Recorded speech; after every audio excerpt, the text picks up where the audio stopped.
son, where'd you find this?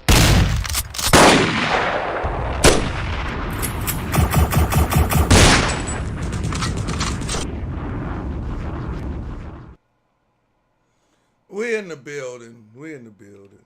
I don't know why this is saying, like, come on, man. Why would this say this? Damn, son, where'd you find this? Okay, I was about to say, why would this here say this? What's up, Rich? What up? We in the building. We're in the building. Shout out to Rich, man. We got a special show for y'all tonight. Make sure y'all hit this here like button coming in, man. Hit that like button like you dropped something, man. We got a special. Because, you know, we do give out content over here. Go get it, go get it, go get it. We got a former NBA player, Wafer, that's going to be here and tell us all about his NBA experience. You feel me? All about his NBA experience. Tanae, go get her, go get her, go get her. So, you know, we're going to make him feel at home. And also, he's going to be taking Q&As. So we will be dropping the link so y'all can come up and ask him some questions as well. But how was y'all Saturday going? Hit the like button. Thug Life, what up? I've been recovering, y'all. I was recovering from last night. We went in. I couldn't even tell you about the show. I just know it was epic because every time I can't remember, it's epic. But I paid for it this morning. Sure did. Blessings 3, what up? Repairman, what up?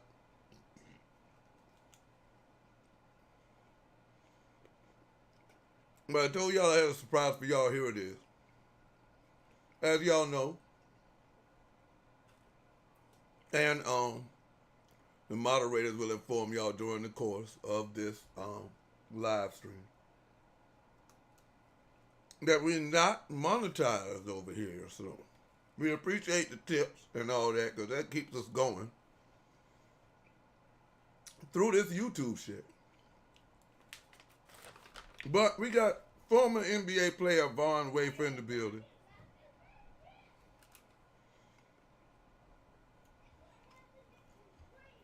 One of Florida State's finest, Louisiana, Texas high school. Save a lot for the interview, man. If y'all don't know him, you're going to get to know him.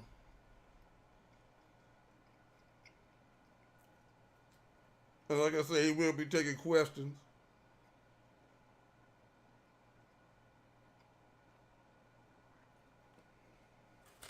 But we're going to get into it.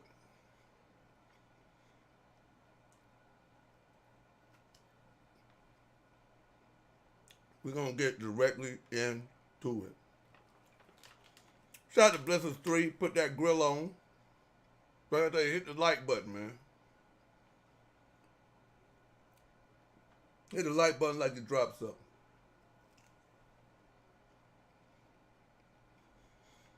And if you're new to the channel, make sure you subscribe.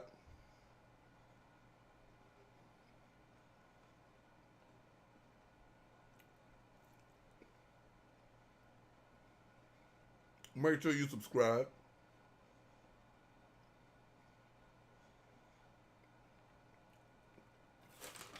We got another interview.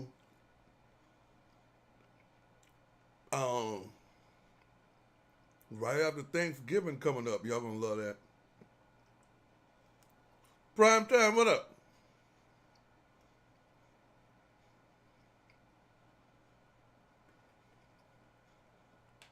You know what it is.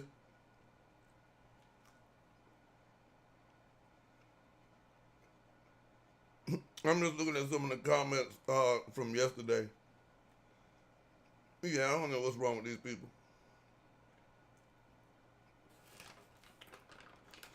But we're not on that, but we're going to be getting on some of that, so that'll be on the next live stream.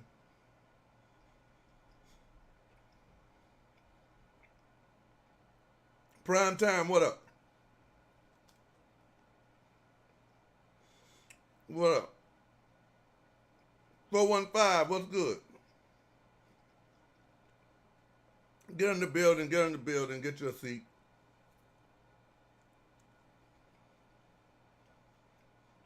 Get you a seat, we got a little time. Man, no, LA, man, he was just trying to, you know. Y'all hit that like button, man. Y'all hit that like button for this here content. Salute. Alpha Buckeye, what up? Man, Alpha Buckeye. Hey, we about to give you a good show.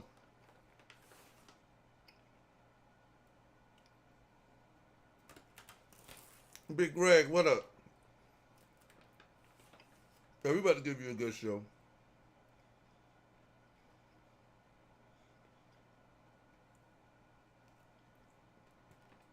Yo, this here is the best beef jerky, bro. The best beef jerky, man. 415, what's up? Right, LA. It is, man. It is. It really is. It really is. Shout out to the chat.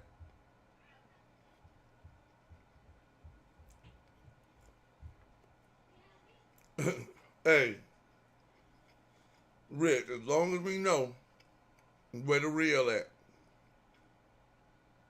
Where the real at, they'll find their way.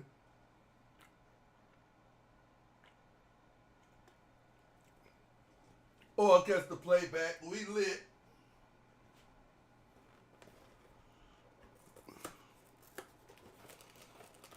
We are lit. Like I said, shout out to everybody who's here.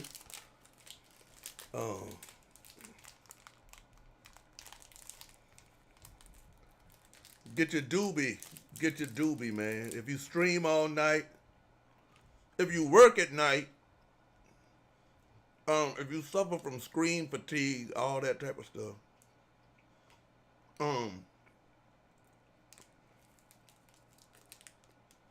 get that doobie energy drink.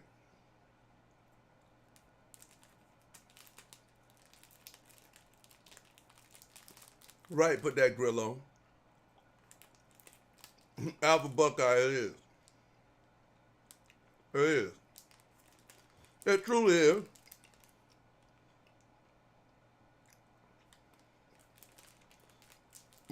Like I said, we got Von Wafer up here. And he's going to be answering all questions. All questions. Man, let's just hear what people be saying.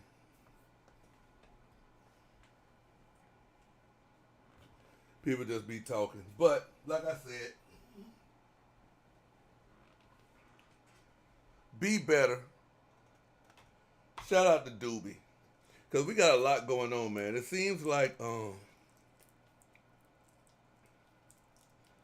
we got somebody who wants my attention. So we'll be going over the Skinny SRT after this. We don't know, man. But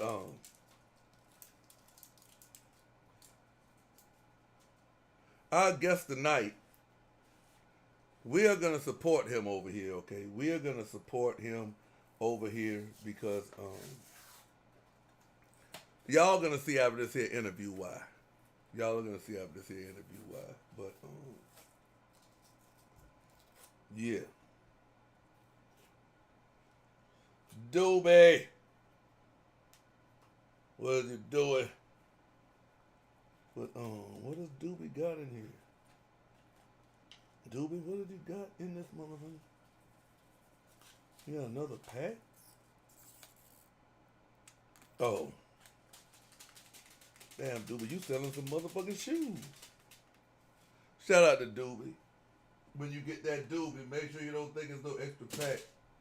If you're a sneakerhead, you can put it in your shoes and shit. But, yeah, man. Yeah, bro. But like I said,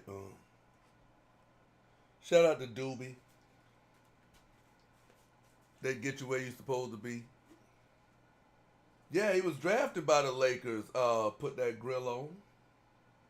Sure was. Shout out to LA. We're gonna talk about all that.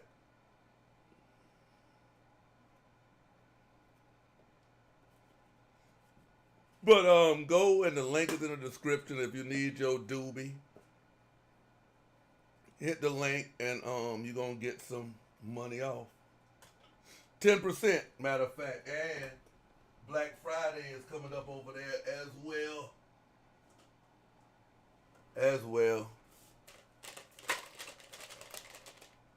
As well.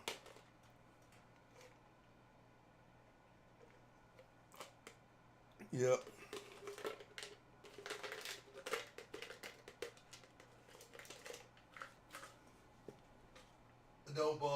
Don't mind me. I'm just mixing up my doobie.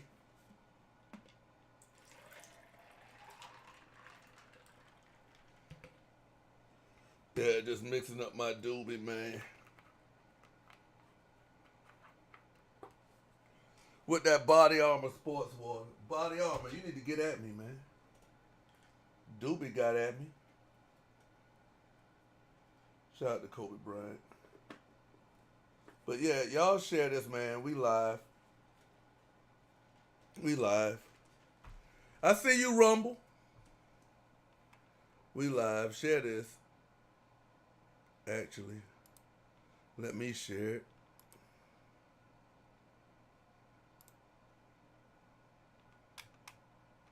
Let me share it. Shout out to Instagram. Shout out to X.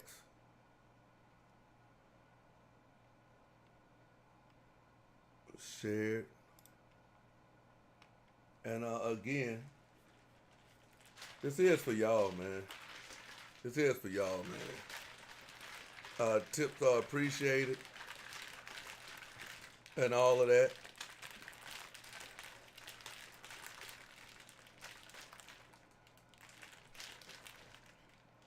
We got more interviews up and coming.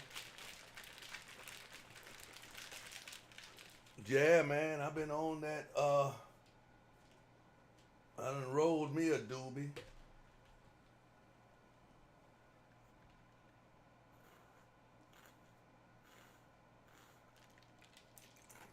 Retro 813, what up? We in the building. Think I shared. Hold on.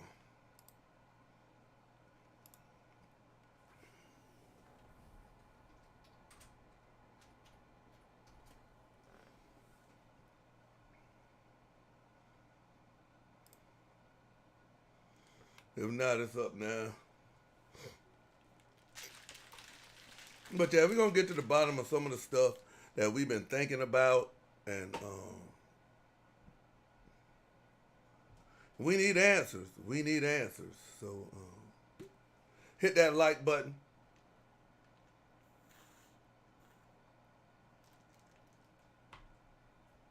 Hit that like button because Vaughn is not coming to the stage. Until y'all hit that like button, man. What's up? What the fuck is up?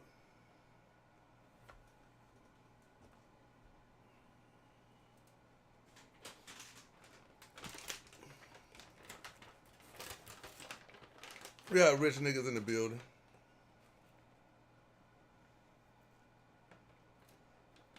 The link will be dropped. Link will be dropped. He is gonna be taking questions from y'all.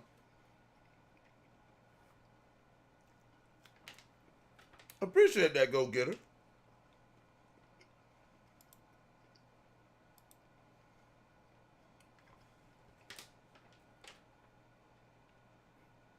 But we got a whole lot of lives we got to go to.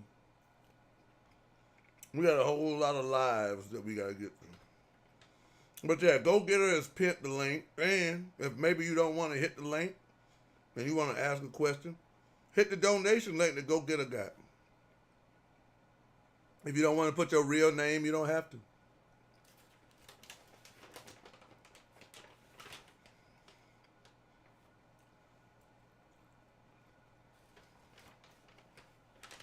Shout out to everybody.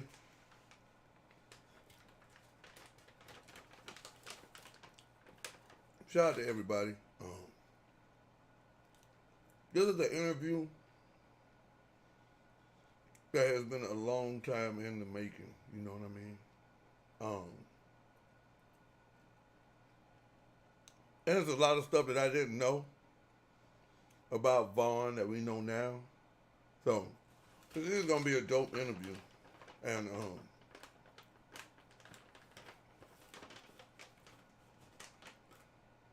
man, thanks, Rich. Well, hit that like button and we'll just take the interview just straight on over to Rumble. Shout out to Rumble and Kick. Kick wanted to get in on what we had going on. Go get her, go get her, go get her. I see you over there holding Rumble down and putting that doobie in there. But didn't I tell y'all we going up?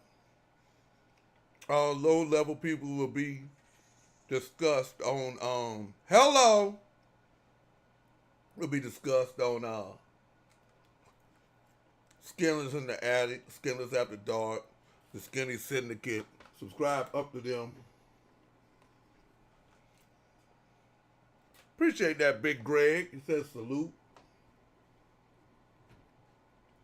Y'all tap in to Big Greg.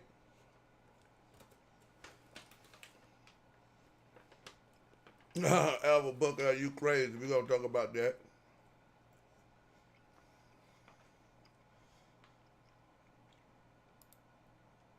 Shout out to that.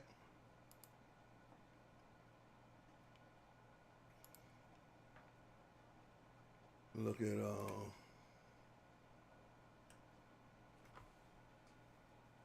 yeah, we on now.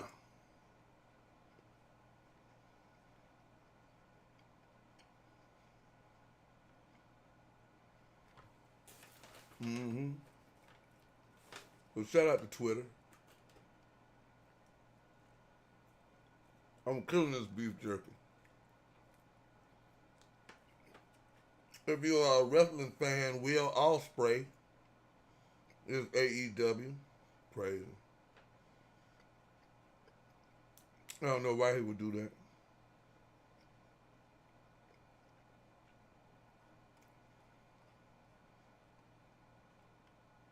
But yeah. We are live.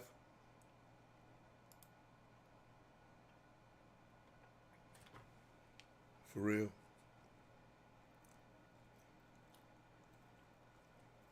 But they're gonna have to change our title though. Why would they put our title like that? That's wild. So shout out to X.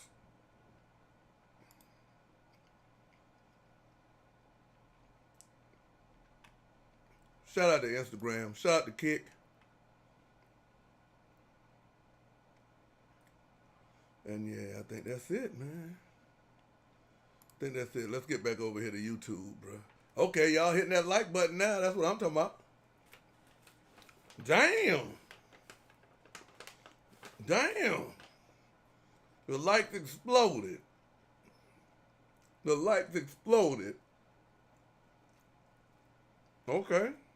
Okay. Y'all see that? It's like they wanted to break a record. But they wanted to break a record, man. But yo, without further ado. Yeah, it does. Without further ado, man. We need to bring our guest to the building. We need to bring our guest to the building, bro. Well, shout out to Real Chase Bank. Go get her. I'm turning the chat over to them as I conduct this long-awaited interview. Like I said, you don't want the host underpaid, and we're gonna bring this man here to the stage, bro.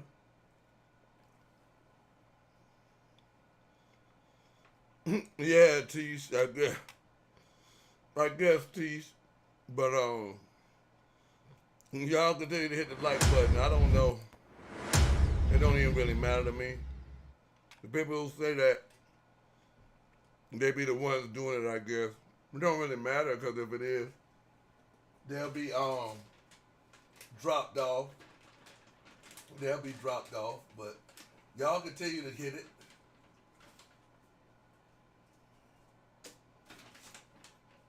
Because I know my people.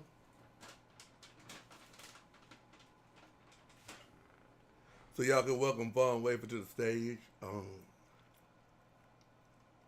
Like I said, what was I looking for? Oh, the moderators will be taking over. I mean, y'all already know what time it is, bro.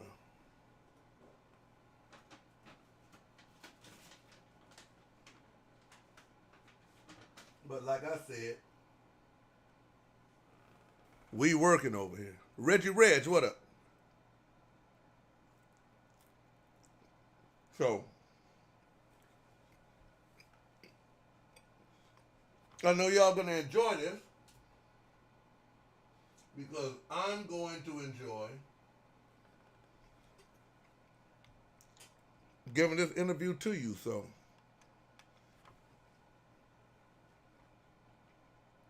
as soon as I finish this piece of jerky,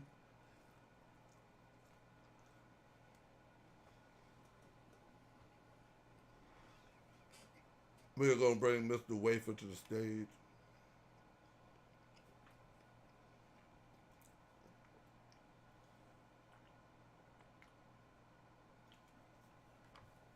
And we're gonna take it from there. Right, Chase.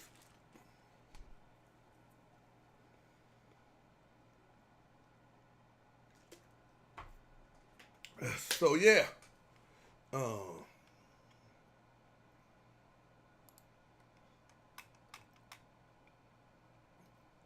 Salute to the latest chat, because how could I be the best live streamer on YouTube without y'all? So yeah, we're gonna bring former NBA player Von Wafer, played for teams such as the Los Angeles Lakers, the Orlando Magic, Los Angeles Clippers, Boston Celtics. But where I really, really know him from is that Houston Rockets stint, bro. The Houston Rockets stint and getting drafted by the Lakers, bro. So definitely, let's bring him to the stage, y'all.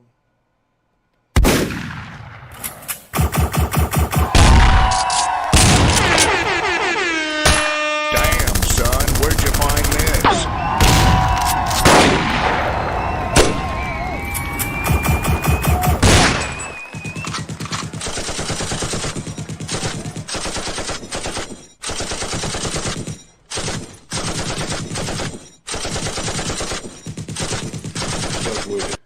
Vaughn, we in the building. What's good, man? Man, I'm just cool and just chilling, just vibing. Man, that's what's up, man. That's what's up, man. It's a pleasure to have you on the Skinnysphere podcast and on the SkinnyDaDon channel. Hey, I appreciate you for having me. I appreciate you for having me. Thank you. Oh, yeah, man. Hey, man. It's my pleasure to have you. We appreciate you coming up here and taking time out of your schedule, man. So, man, how life treating you, man? Man, life is great. You know, life is great. I'm finding the beauty in the struggle. The struggle is what makes us. So I'm just enjoying life. I'm just enjoying learning, getting better every day. Feeling great. That's what's up, Vaughn. So, we're going to start this here interview off, basically, you know, like for the people that are not familiar with you, man. You grew up in Louisiana, close to Shreveport. Yeah. Northern part of Louisiana, near Shreveport, Louisiana. Probably about 30 miles from the Arkansas border. So yeah. When did you know that Shit, man, I'm putting this ball through the hoop, bro. I can do this shit. I mean, I knew I believed as a little kid, but I knew once I played AAU with the Arkansas Wings, like I knew I was gonna go to the NBA. 11th grade summer. The summer of the 11th grade, you knew. Yeah, I knew it. So was you the star of the Arkansas Wings? Was you their star Yeah, player? I was the star. I was the star player. It just was, it was just God. It was just timing because I hadn't, I played AAU because I grew up in Virginia. I was born in Louisiana, but my mom moved us to Newport News, like the Hampton area. So I played AAU when I was younger against Boo Williams, but then I moved back to Louisiana in my ninth grade year, and I didn't play AAU that ninth grade summer, 10th grade summer, which was kind of weird for me, but my 11th grade year, a coach that's near and dear to me, God rest his soul, Coach Tim Lauren, discovered me. He came down to the small gym. He was coming to look at Karl Malone's son play, and we just happened to be playing against him that game, and the rest was history. You gave Karl Malone son the business, huh? Well, he wasn't guarding me. He was a big man, but I gave their team the business. I was turned up that night because I knew it was a lot on the line. So I brought my A game. Wait, we gonna get back to that, man. But yeah. So you went to Arkansas, play AAU, and Yeah. you knew right then, like, man, ain't nobody really, they can't stop you in this here class. What a lot of people don't know is, um, you came in second place in the McDonald's All American to LeBron James dunk Yeah, contest. that's right. That was a crazy experience. It was like a circus up there. I had never seen nothing like that before. LeBron, it was a circus for sure. So you're a McDonald's All American. You left the high school in Louisiana, Right, and then you came to Pascal High School in Fort Worth for 2 weeks. Shout right. out to them, and then you left them, and then you went to the Christian Academy. First, when I left Pasco, I went to Laurinburg Academy, which is up near your way. It's in North Carolina. Okay. I was up there for about a week. That was kind of tough for me. So Then they I recruited you first. no, it was kind of like um, my dad was I believe he was just trying to you know Put you in the find a best good position. right. Right. So I went to Laurinburg for a week. That didn't work out, and then I ended up going to the Christian school in Cleveland, Texas, Heritage Christian Academy. Okay. And then that's where Florida State discovered you. But you was an All American anyway. Right, right. Florida State, they discovered me that 11th grade year that summer. So And they were the first it, ones that was coming. no, they were one. They were kind of in the middle. I mean, I can't really remember. I believe they were in the middle, but the first I believe was like Mike Davis because he was at the game. No one knew who I was. You know what I'm saying? When I went to Houston, nobody knew who I was. The reason why the coaches jumped on me earlier, they just happened to be in the gym that day. Mike Davis was in there watching, and I did my thing, and he was probably one of the first big time. No, Louisiana Tech recruited me. The Louisiana schools recruited me because they knew I was about to go to the national stage and do what I did. And then Louisiana schools first, then Mike Davis, and then Florida State came shortly after. Okay. Then Florida State. You chose Florida State. Right, You go down to Florida State. You cook the freshman year. Second year, um, they suspend you. right. Yeah, my time in Florida State, I wasn't consistent. I just did an interview talking about my coach, Leonard Hamilton. Me and him, we didn't see eye to eye, but it was because I had a lot of bad people in my ear. A lot of times our loved ones, they're trying their best to put you in the best position possible, and sometimes, they can be lacking the information. So my dad was kind of at odds with Coach Ham, so I was real loyal to my dad back then. I would, ride with him. So Supposed to. right, that kind of created the friction between me and Coach Ham, and um, it was I was just inconsistent, and I was going through a lot, dealing with a lot of stuff, and I ended up getting suspended. I didn't buy into to what Coach Ham was trying to put down. I didn't buy into the structure, So So was there any truth to your suspension wasn't because of your play, it was because of grades? Like you missing some um, classes. it was it was a lot of things. That was just I think Coach Ham's a G. He's a stand up dude. I think he felt like if he said that, that would kind of protect me. You know what I'm That's some saying? real Because shit. That's some real shit. right, it was a lot of stuff I was doing behind the scenes. I just wasn't seeing eye to eye with him. I think he just used that to kind of cover Because up everything. I was gonna ask you, and that was gonna take me to my next question. Because after that season, your sophomore season, you Yeah, declared for the NBA draft, right. You and they know, didn't even have you on the board as getting drafted. And I was gonna ask you, was it because of the Because I'm pretty sure they had film. Was it because yeah. of the put out that you wasn't going to school or what? Nah, it was. I wasn't ready. I wasn't ready. I was dealing with a lot. I was a small town country boy. I wasn't really used to the big scene like that. I was used to, just playing in the sand lot. When it's a big stage, I can perform. Like when it come to basketball, but with the big stage, with all the stuff off the court, I couldn't handle it. You know how it gets. It get real tricky out there. On the Yeah. bigger the stage, they say the new levels, new devils. The higher the level, the better the devil. So I could handle the big stage as far as doing my thing on the court, but I couldn't handle the big stage with all the trickery with the girls and this dude plotting and doing all that finessing, and I couldn't handle that. So I think that kind of tripped me up.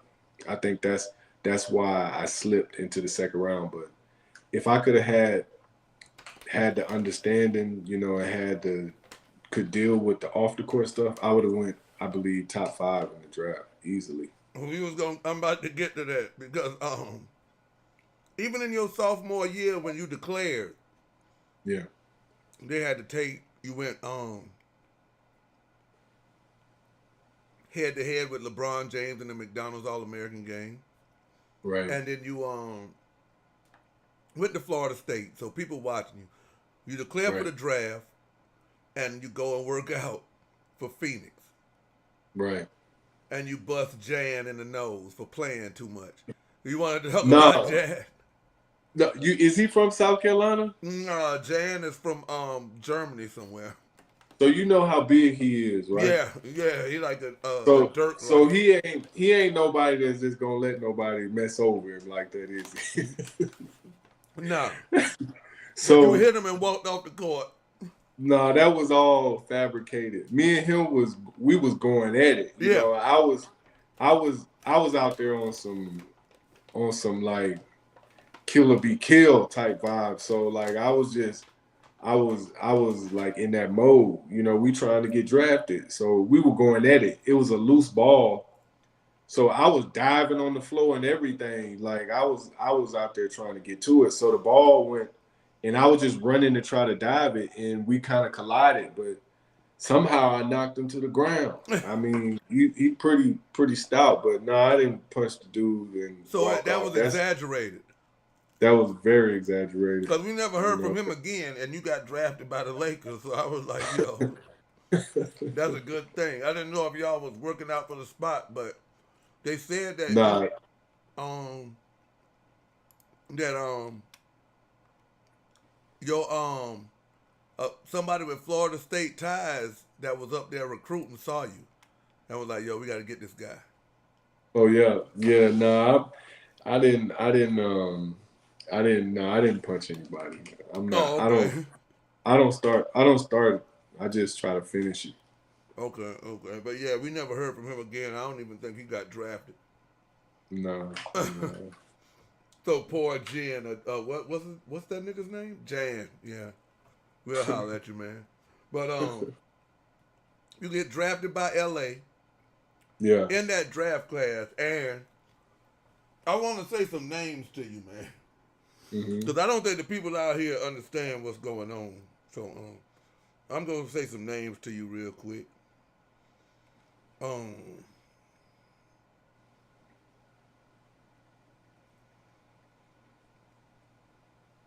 I'm gonna say these here names to you.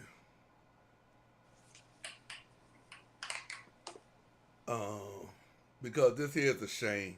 Even with you declaring, this here is a shame. But I'm gonna say some names to you, man. Marvin Williams, Yeah. um, Ike Diaku, Yeah. Yaroslav Karlov, I don't know who that. I don't remember him. we're not even gonna say their name because I mean they won the championship, so they supposed to be. But you gave them the business. I'll say his name. Sean May, Sean May. Yeah, I remember. Joey Graham, I remember Joey Graham. Julius Hodge, NC State. Yeah, but I remember Julius.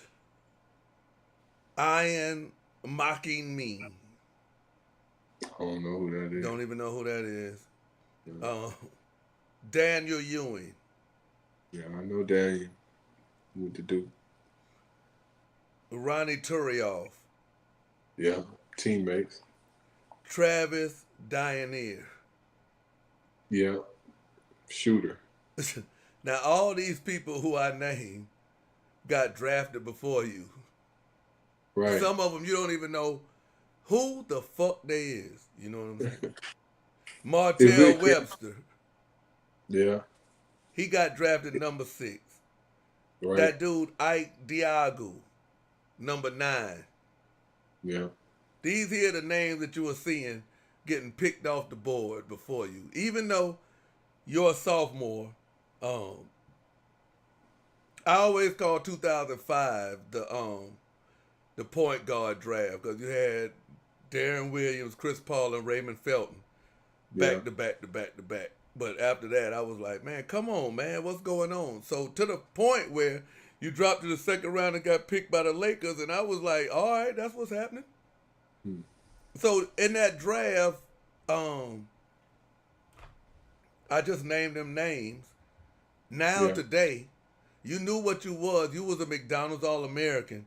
Most of these here names was not. You went to school. Even you got Rashad McCants got drafted before you. Julius Hodge. Chris Paul ended his career before it even started. Like, you got all of this. You was basically cooking these dudes in the ACC. Julius Hodge, you was going up against North Carolina, but they was the 3-headed monster. And did that put a chip on your shoulder being a second-round draft pick? Really, I was just grateful, just happy to get drafted. I didn't think I was gonna get drafted. I just got used to, getting the short end of the stick. So I was just happy to get drafted. You know what I'm saying? When I was working out against those guys, a lot of guys in the draft, I'm not gonna say those guys, but the guys I was working out against, I destroyed them. But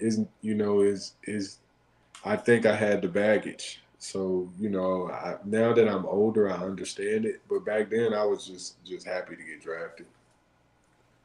So how was competing, because you're not guaranteed nothing in the second round.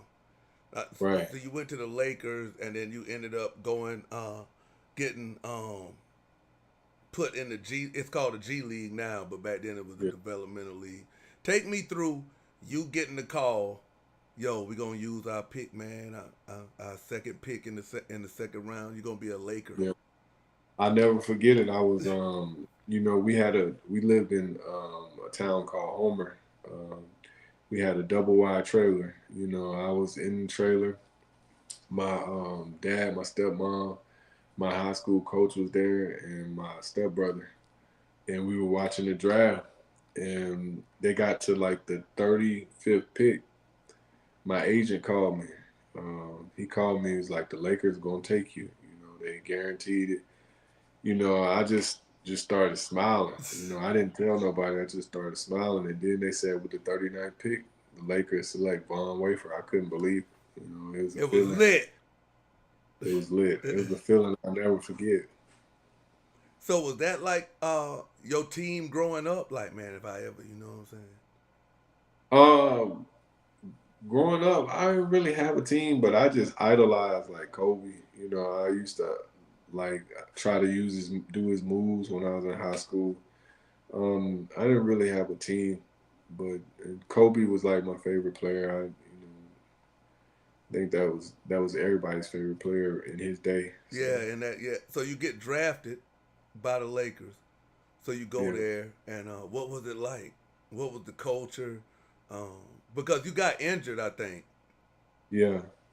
It just um, I wasn't ready for it. It was the lights were too bright. It just it just was. I just was a country boy. You know what I mean? I hadn't really been exposed to too much. So like when I got to LA and I had some money, like I was going to go buy DVDs and CDs, Houston H Town, Fat Pat CDs, and going to go buy movies, New Jack City. Like it was too much for me. I didn't even know what I was getting into. So when you go to LA, then you go to the G League, and Yeah, then you come back to the Clippers. So you still in Los Angeles, but right. now you with the Clippers. How was that like, man? I was in this locker room. They always talk about, man, that Clippers locker room ain't like that Lakers locker room. I didn't even stay with the Clippers that long. I was only with them for probably a couple of days because while I was there, the first game, Sean Livingston got hurt, so they had to bring in a point guard. But the Clippers was it was kind of cool. It was different. It was more laid back. The vibe was different with them, with the guys on the team for the Clippers. It was totally different from LA. LA was kind of like a movie or something. But the dudes with the Clippers, it was kind of like It wasn't no it was win now. it was just a different vibe with the guys on the team. It's hard to explain it. The energy was different. The vibe was way different. LA was like a movie, like movie stars. Yeah. So when you leave um, the Clippers. Hmm. Your next stop was it wasn't Houston, was it? I believe after the Clippers, I went to man. Did I go to Denver? I believe I went to Denver after Houston. Before Houston. Yeah, Denver before Houston. Okay, So okay. yeah, So yeah. you went to the Nuggets. You had Hmm. Carmelo and them there at that time. Yeah, How was yeah. that? Um, I was like kind of like an outcast. So that was pretty much all the teams I was on. I was kind of like an outcast. They had they clique, Uh huh. that they had. So it was kind of tough because I was putting in crazy work that summer. And when I went to the summer league, I was out there killing. 42 points in 24 minutes. Was one of the score league led the summer league in scoring. Was one of the leading scorers in the summer league. So I'm turned up. Like I'm motivated. I'm working hard. I'm in the best shape of my life. I thought I was gonna get to play, but I feel like the politics. I feel like Coach Karl wanted me to play. I feel like the coaches wanted me to play, but I feel like that click they had. I wasn't That click. Hey, we're gonna get into that click stuff. You know what I'm saying? yeah. So I didn't get to play, but I was doing my thing for that summer league and that preseason. I was playing well. Then you went to Houston, and Yeah, it seemed like we got to see the Vaughn Wafer that like the everything just clicked. It was just like right. something that just clicked because I I got, remember that's when you took us, the Lakers, the 7 games, yeah, and you was doing your thing. It was like, yo, take me from that to you balling with Yao Ming, Tracy McGrady get yeah. hurt, you balling out with Um, Yao Ming, yeah, Ron Artest. Y'all take the Lakers to 7, and then you Yeah. don't get to come back.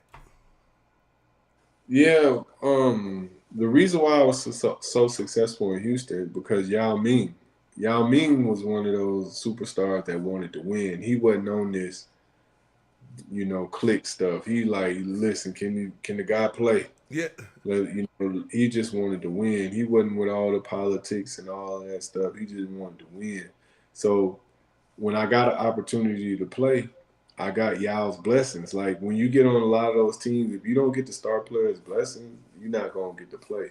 Like period. Okay, Like, I get it. yeah, That's you where ain't gonna that get click shit come in. That's where that right, I gotta kiss the right, star player's ass to play and all this bullshit. right. And Yall was like letting me do my thing. Yall just wanted to win. And that's why I had so much success in Houston. I wasn't dealing with. I had to deal with the politics because they was trying to control it, but y'all was about winning. And every time we played one of my old teams, I killed them. When we played against Denver, killed them. Played against the Lakers, I tried to show them they made a mistake. So it was crazy to go from not playing to getting to play when I was in Houston. And I feel like I was on my way to becoming a superstar, but I just feel like them politics and them clicks stopped my momentum. And it So just, did they ever give you a reason why they didn't re-sign you in Houston, or was it just McGrady coming back, or what? Y'all got hurt. Okay. Yeah, like I was saying, Y'all was Yeah. that was like my co-signer. Like that was, Y'all got hurt and they said they had to go sign another. They went and gave $3 million. What I was asking, they went and gave it to some guy that played overseas that didn't even finish the year. So the city of Houston wanted me. The fans, I had grew a rapport with the fans, but Y'all got hurt, and I just think it was some people on the team that didn't want me to capitalize off that momentum. So you went to Boston after that? Went to Boston that next year. It was kind of a click thing. Did you finish Ray, that whole Ray, year? Because that next year is when the Lakers played Boston. yeah.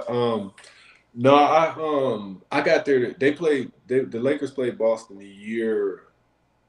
I got there the year after. Okay.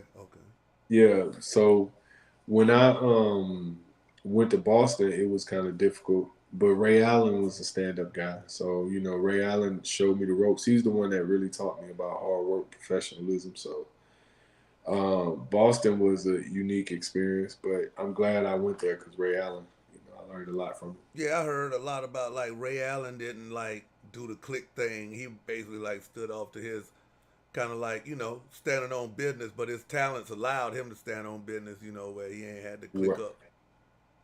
He knew how to he just knew how to maneuver. You know what I'm saying? Okay. He knew how to maneuver. He knew how to maneuver through it. So That's after Boston, it was Orlando after that? After Boston, yeah, went to Orlando. Orlando, kind of the same thing, with Dwight Howard. You see Because he him wasn't in the click. wasn't in the click. And we see what happened to his click. But we gonna get to that. We see what happened to his click. But wasn't in the click, man. So every time I get some momentum in Orlando, it would get deaded. hey, but then you basically said, "Man, fuck this. I'm out of here. I'm going to China." Going to How was China, them China checks? Because we see Marbury went over there. He didn't come back. They built China the was statue straight. and all of that, nigga.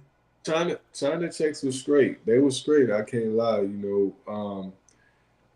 At first, but then when everybody kind of got onto it, that I don't know if that click stuff came, but as soon as people figured out what was going on, it just kept going down, and I just kept seeing other new guys come in. So, but China is love. It was a great experience for me. I learned a lot, and I developed as a basketball player a lot there. What's the most you ever dropped over there? I think I had 63 one game. God damn, that was killing. Yeah, yeah. No, I was on fire. I wasn't missing that night. I had got to the point where I did the Jordan shrug because everything I was shooting going in. So Von Wafer's in the house, ladies and gentlemen. Y'all here. Make sure y'all hit the like button, man. Man, all right. Now, did you ever get a shot after that? Like they was like, "Yo, Von over there killing. Like he dropping 60. He dropping." my agent wanted me to try to go back, but I was just so happy with just playing. I was just so happy with getting a chance to play and just having fun. I tried to come back to go to the G League, but they just, they didn't never bring me in. So Okay. I tried, but to no avail. Let's talk about these here politics because I'm pretty much aware of politics, and definitely now since a lot of former players in these professional sports leagues are coming to YouTube, it's kind of like peeling the curtain back more on like politics, because if you don't really understand that the NBA is a business and you really got love for hooping, it'll distort that. Because like what I'm hearing you, and I know you because I remember watching you back in the day. Yeah. If I can hoop, why the fuck am I not playing? And Yeah, it's politics. you gotta understand it's a business. Like it's a business. Like first and foremost, if you can understand that and you can hoop, then you're gonna be straight. If you understand that it's a business and you can't even hoop that good, you'll be straight. But if you don't understand it's a business and you can hoop your ass off, like you good, you're gonna have a tough time. But that's what basically I was saying about the present state of the Los Angeles Lakers today. Yeah. Like I'm not an Austin Reeves fan, but it seems like he's in the clique with LeBron, so he's good. He's gonna get the money, and I'm like, bro, it's so many. Like nigga, you can go to the playgrounds in L.A. and find the Yeah. motherfucker better than that. Man, that stuff is crazy, man. They can make the coldest hooper look like trash, and they can make trash look like the coldest hooper. That's all I'm gonna say. All them guys that was on the team, Colwell, Pope, Malik Monk, Kuzma. I was a They Malik on Monk other fan. teams. I was a Malik Monk fan. They on other teams killing. Yeah. Um, Yeah. but I don't guess they fit into what they had going on, and I guess Austin Rivers do. All right. You spoke on playing against Karl Malone's son. Well, he Yeah, finally claimed him, so yeah, we can call him his son now. right. We talk about politics. Hmm. Karl Malone is no secret. Um, he impregnated underage girls, Right. and then he didn't even claim his children. But he has a Hall of Fame jacket, and it seems like the All Star game was in Utah. Seems like everybody Yeah. turned a blind eye, and he's a hero, and all of this. But Yeah. you got somebody like Allen Iverson, whose dress code was in question, and he gets Yeah. all this here scrutiny about that. But you praising a man.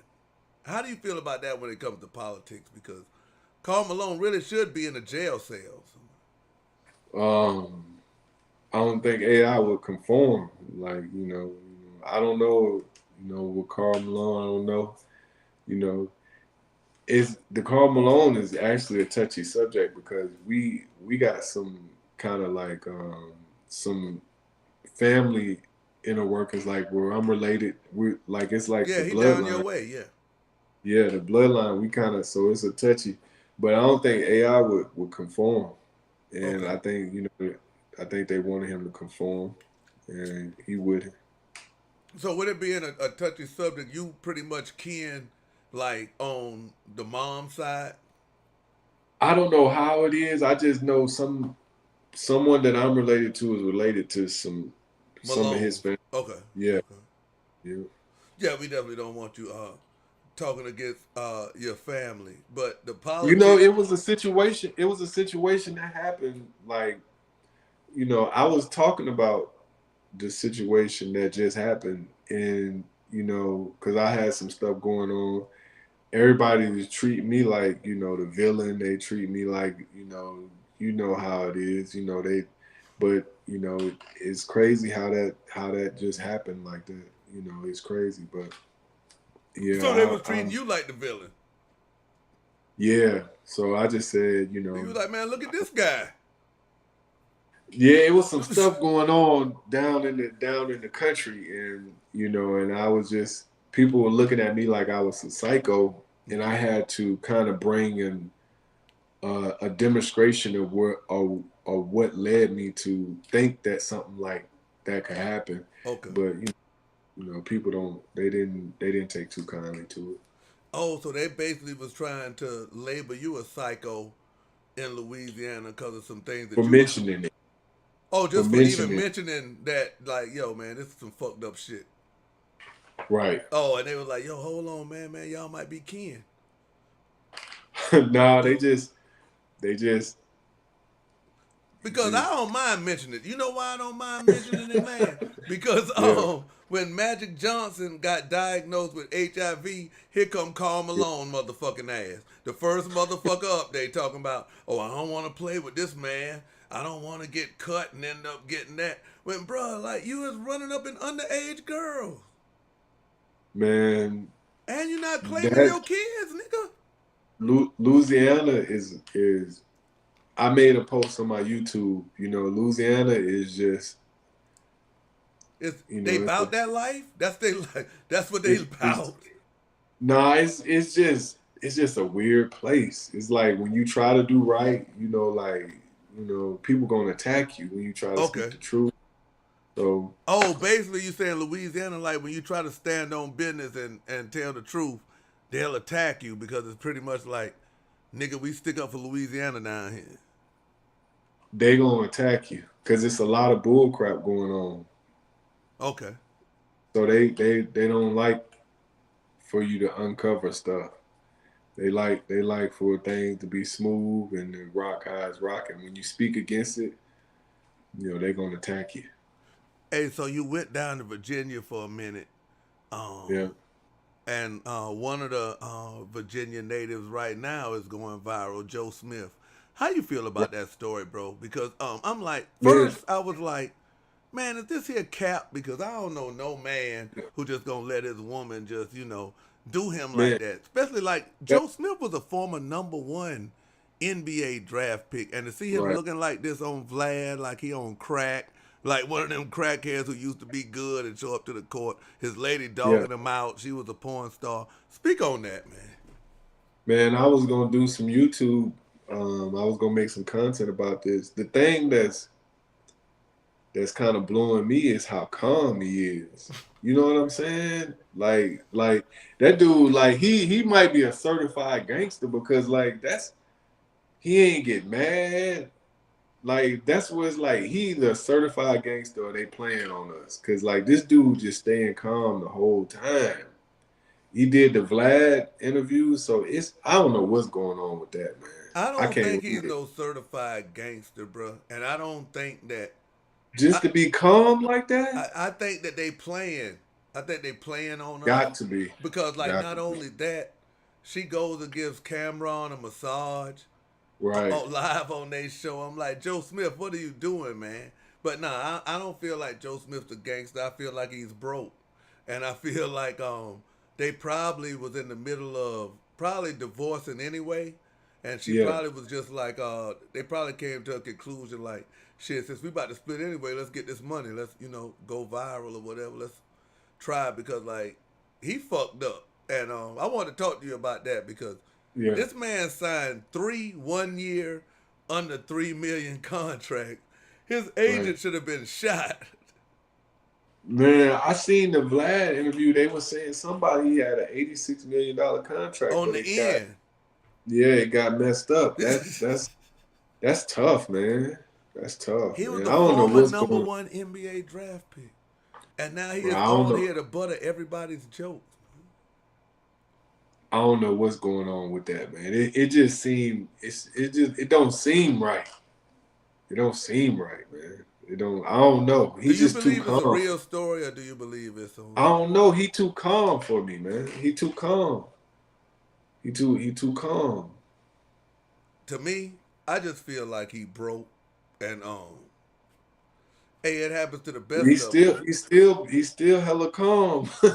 I mean, I know that's what I'm saying. It's like he talking like, well, you know, this happening to me, but you know, I'm gonna get through it. You know what I'm saying? I'm like, she turned up. She like, yeah, you know, if a man a goddamn pay attention to me, I wouldn't have to do this. I'm paying the bills and shit. I'm like, come I on, Joe. would any man that's either he either they plan on us or he don't care about her at all. You know what I'm saying? Okay.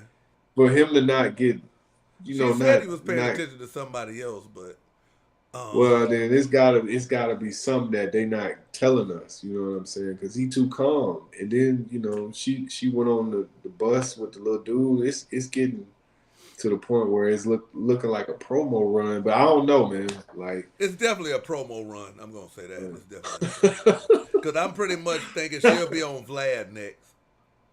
She gonna be on it's Vlad crazy. next. It's a It's promo crazy. run. It's a promo run, definitely. Yeah, it's a promo run, definitely. But you on here now, and like I said with the Joe Smith thing and all of that. How do you feel now that you get to tell your story? Because like we looking at Joe Smith, and Yeah. I'm looking at him like, bruh, you a clown. And then we go and talk about politics in the Yeah. NBA. Politics in the NBA. Joe Smith was a former number one draft pick. Right. Kenyon Martin was a former number one NBA draft pick. Andrew Bogut was a former number one NBA draft pick. Kwami Brown was a former number one NBA draft pick.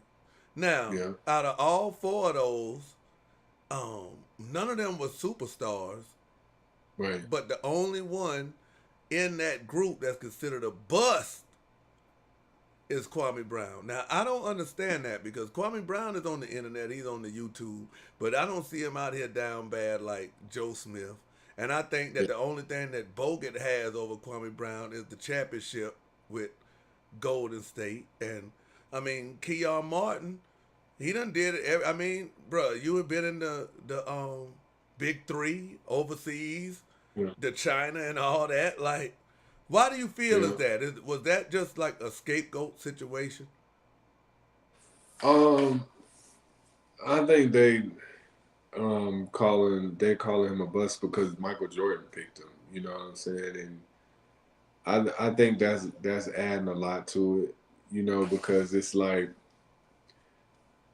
they're not gonna say it's just better to call him a bust than for them to say that Michael Jordan may have, like, I don't know. It's just better for them to get on Kwame because it gets the attention off Michael Jordan or whatever was going on. But I think Kwame he was a specimen.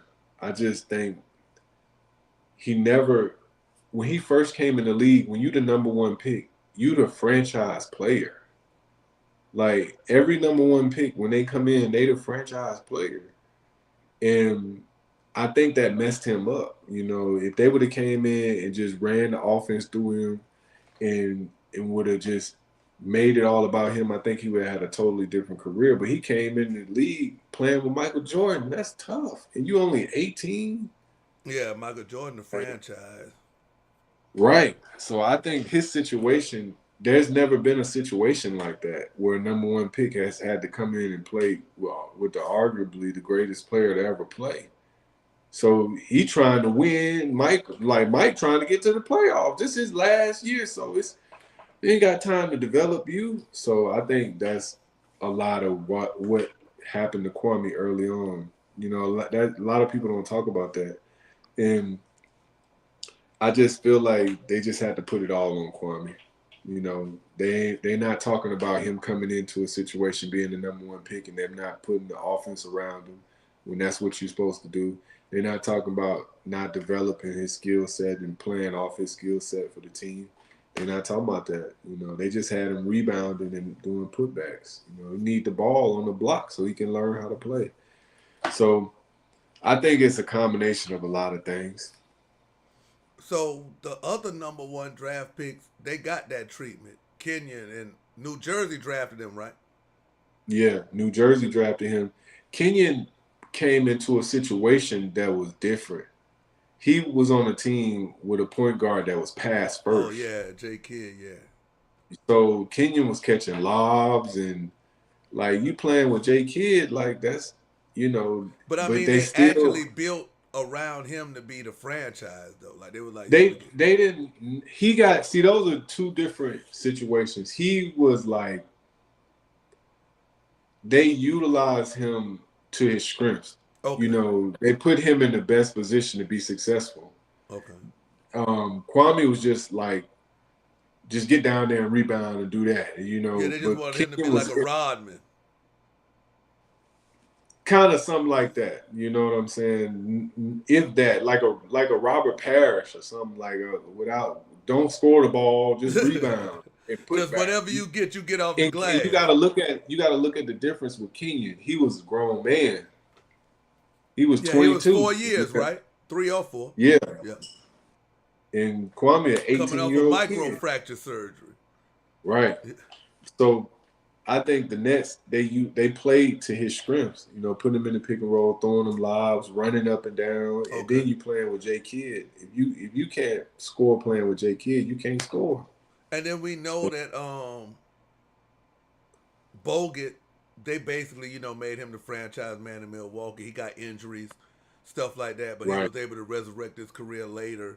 And let's see, we got early on he was the go-to guy. He was the guy, you know what I mean? Because I was looking at your draft, and basically him, Chris Paul, Darren Williams, Raymond Felton. And after that, it's like a big decline. I think Lou Williams was in that draft. Yeah, he was. And then I'm like, yo, because I'm remembering you, I'm like, yo, shit, if goddamn we don't motherfucking tighten up, these goddamn Rockets, like, I'm looking at them like, yo, Tracy McGrady, you done lost your value around this motherfucker.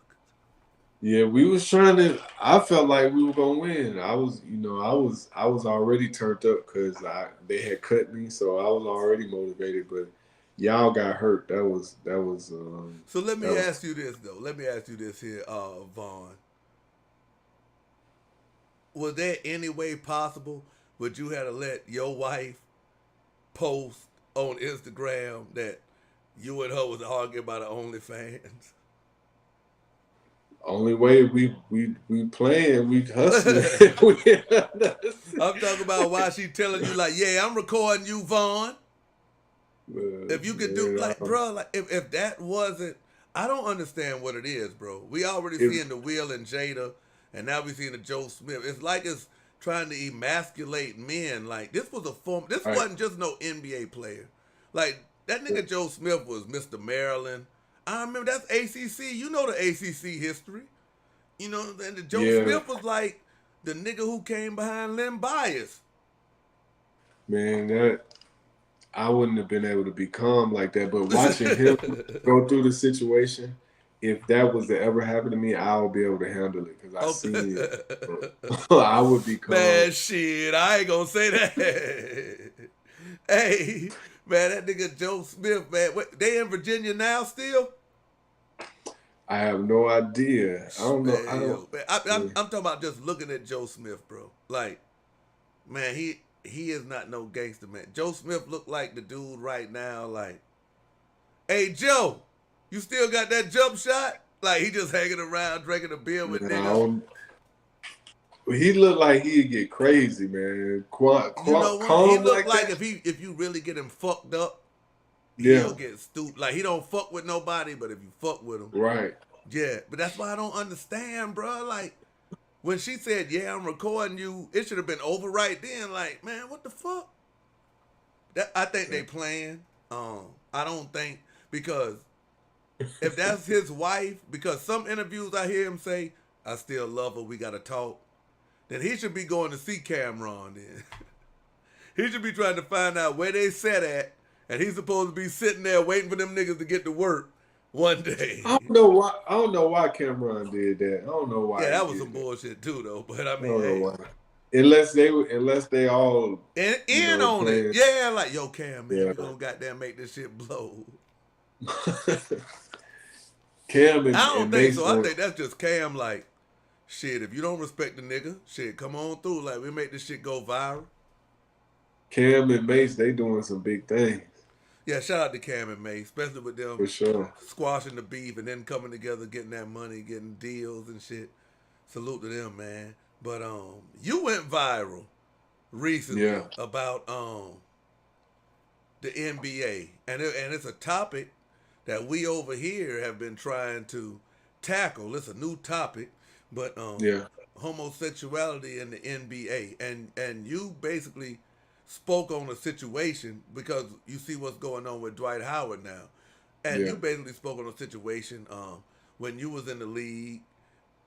Somebody came in your room and cut on gay porn, and then walked Yeah. out and left, and you was like, man, what the fuck is wrong with this motherfucker ordering this shit to my shit?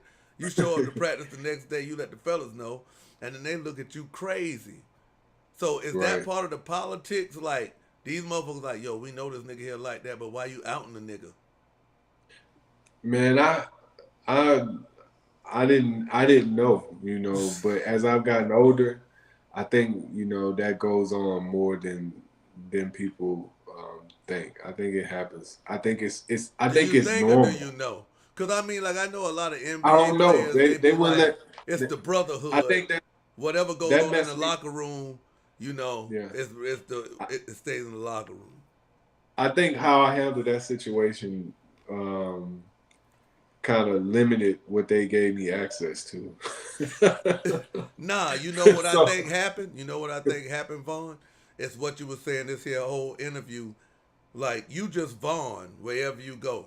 Like you say, man, Yeah. like, I'm a country boy. I'm coming through here. I ain't trying to click up with nobody. I'm here to hoop. I'm here to do my thing. Da-da-da. Yeah. Like you said in your story, like, nigga, I'm in here playing Madden. I'm to myself. I don't even Yeah. know. Niggas knock on the door. I'm like, what the fuck that nigga want to fuck with me for? You know what I'm saying? Like, shit, what's up, bro? Right. You know what I'm saying? Like, nigga, like, go ahead, and he do that fuck shit.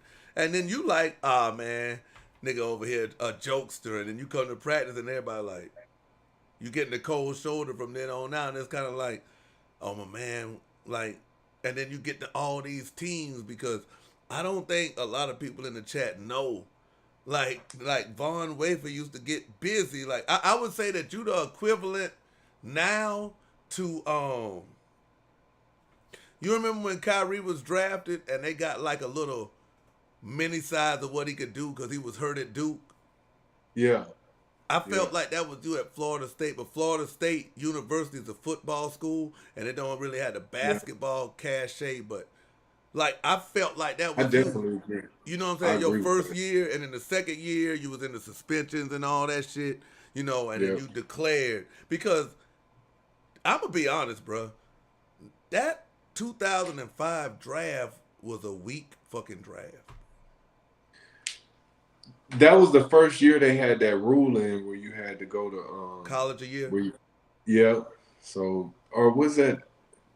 No, the next year maybe was, but that year I think that's why the draft was kind of like that because they knew they were putting that rule in. But I felt like I should have.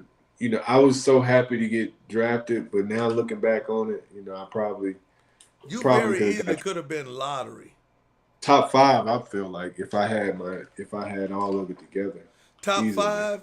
Okay, top Easily. 5. If we redo the draft, I would still say, well, if we redo the draft, of course, people will say Chris Paul will go number 1. But just redoing the draft, I would say, let's keep Bogut number 1, Chris Paul Yeah. number 2, Right. Williams number 3.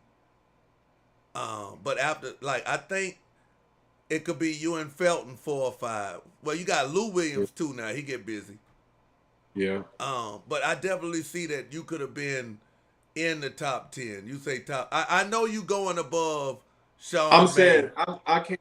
I'm only saying top 5 based on me having it all together. You know Okay. what I'm saying? I can't say that I would go top 5 based on my career. Based on my career, you know, I probably would have got drafted where I got drafted at. But I'm just basing that on a No, projection no, that, no. Based on your career, I'm saying based on you as a hooper in that yeah, draft, you don't go from being a McDonald's All American to like even if you was a McDonald's All American, then guess what? You are in the yeah, top 24 um, basketball players in high school. right, So you don't fall from that. That class still goes. LeBron, he goes and gets drafted straight out of high school. You go to yeah, school. Melo and them, they get drafted after their first year. You play another year, and then you declare yourself. So I'm saying, like, bro, like these players, I just named players that you have to be a basketball savant to remember. yeah, yeah. So I'm I saying mean, top 10. The reason why I'm saying top 10 is because back in 2005, I think Bogut, Chris Paul, Williams, Felton, they had a bigger name than you. Maybe because of the yeah, school, you know, Chris Paul had the story about, you know, Chris Paul was getting busy, I ain't gonna lie. And he was Williams was coming off a national championship. right. Well, did they win it or did they just go? No, they won it. Okay, and then you had Felton, they coming off a national championship. But I definitely believe that you was better than May, and you was better than the nigga with the crown. What's that nigga name? McCants, Yeah, I McCants, seen you give him McCants, buckets McCants, at Florida State. McCants a dog. He just got hurt. I got it. He had some. I McCann's a think he had snitch. off the, he had some off the court issues too. Yes, But McCants a dog. he's a snitch. But I know that's your. I mean, y'all ACC, you know what I'm saying. But you was Yeah, down there in North Carolina. You was in NC a minute, so I mean the man is. But yeah, I'm like, man, bro, like that's neither here nor there. That's in another interview somewhere. But um, the Dwight the situation was they was trying to figure out who cut on the gay porn in your room because you never said. Was that like was you feeling like it was a rookie hazing or some shit like that or? I thought it was a joke, you know. But like now that I'm older, I'm like, no, that might have been some real. That might have Like he been was trying to trying. try you. Like, yo, you get down like that? I mean, Because I'm just trying to see, like, because once you make it, it don't matter, like, what round you go in. Once you yeah, make it, motherfuckers can see that you could hoop. Like you say, Yao Ming was like, right. shit, he putting that ball in the basket. Like you know what I'm saying? I'm fucking with him. You know what I'm saying? Him, Artest. You know what I'm saying? And McGrady down. So and Yao was the mouthpiece. not only that, it's like practice. Practice. I'm in practice doing whatever I want to do. So it's like they definitely know you can hoop. Because when they talk about the Dwight Howard situation, this here is what we was talking about with the Dwight Howard situation. This here is what I propose. Shit, Dwight wasn't fucking himself. So if you in the NBA with all these here players, like, yo, we not gonna sit here and implement the whole NBA, but we not just gonna sit here and act like he the only one. Like, and really it ain't none of my business, but he got outed instead of, you know, people was like, yo, Dwight, I been knew he was on some fuck shit.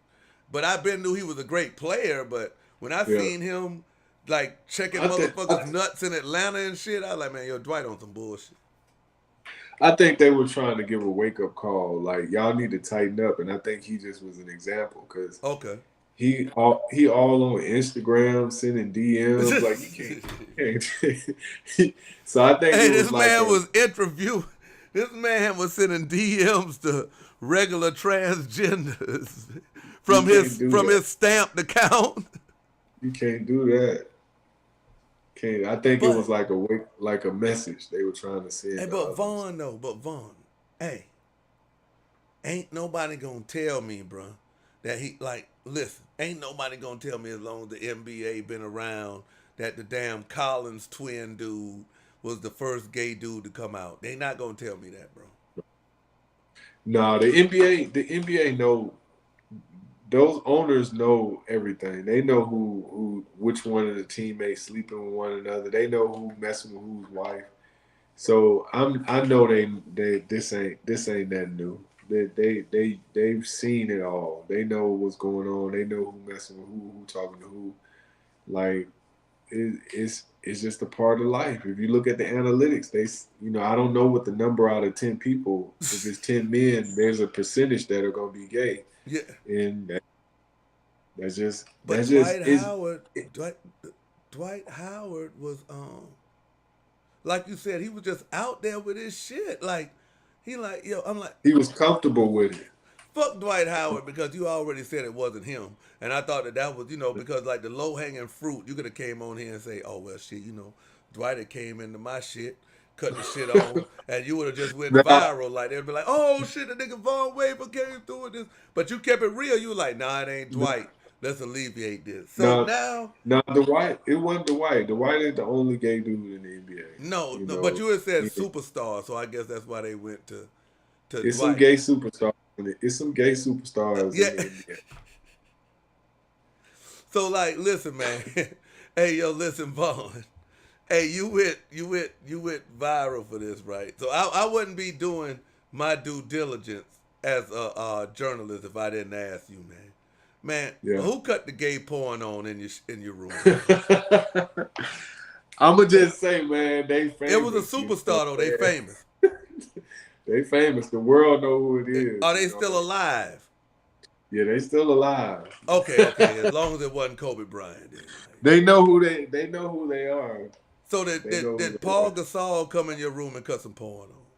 No, I never played on the team with Paul Gasol. Oh, Paul wasn't there yet when you got drafted. No, he got there the year after. Oh, okay. Cause see, like, okay, let's go ahead and rule the Lakers out, okay? Cause we already done killed that. But I ain't gonna lie, man. Did Tracy McGrady put some gay porn on you?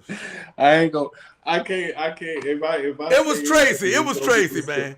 I knew that the lazy eye gave him away. It was Tracy. T-Mac kind of a player. T-Mac kind of smooth. I think T-Mac will surprise a lot of people with his personality, who he is. He kind of laid back. So it wasn't T-Mac though. I ain't gonna say it was T-Mac, because you would have freed him. You would have freed him. Okay, well I'm saying T-Mac. Was it Meta? Nah, man, it was a crazy situation. So it wasn't Meta though. It wasn't Meta though. It wasn't Meta. It was a crazy situation. That's all I'm saying. Because you were saying that you was playing Madden. So I'm like, well, shit, niggas fuck around and play Madden on the road. I'm trying to get this shit, because I'm like, yo, I know the nigga Ray Allen don't get down like that. Like, I'm like, that nigga Garnett a dog. You know what I'm saying? Because I'm looking at superstars. I'm like alleviating all that shit. And I'm like, it's some real nigga shit. That nigga Ron Artest ain't no superstar, man. But McGrady thinks he's a superstar, man. Man, I believe McGrady, man, was like this, man.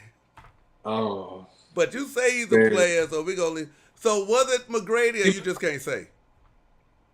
No, I ain't gonna say, because if I keep saying it wasn't this person that did, it's gonna be it was McGrady. Elimination McGrady. process or elimination. That's me saying this McGrady. I'm going with that because he cleared Dwight Howard and he cleared Kobe, but he didn't clear you, McGrady. Well, I did clear Kobe and Dwight. You did clear.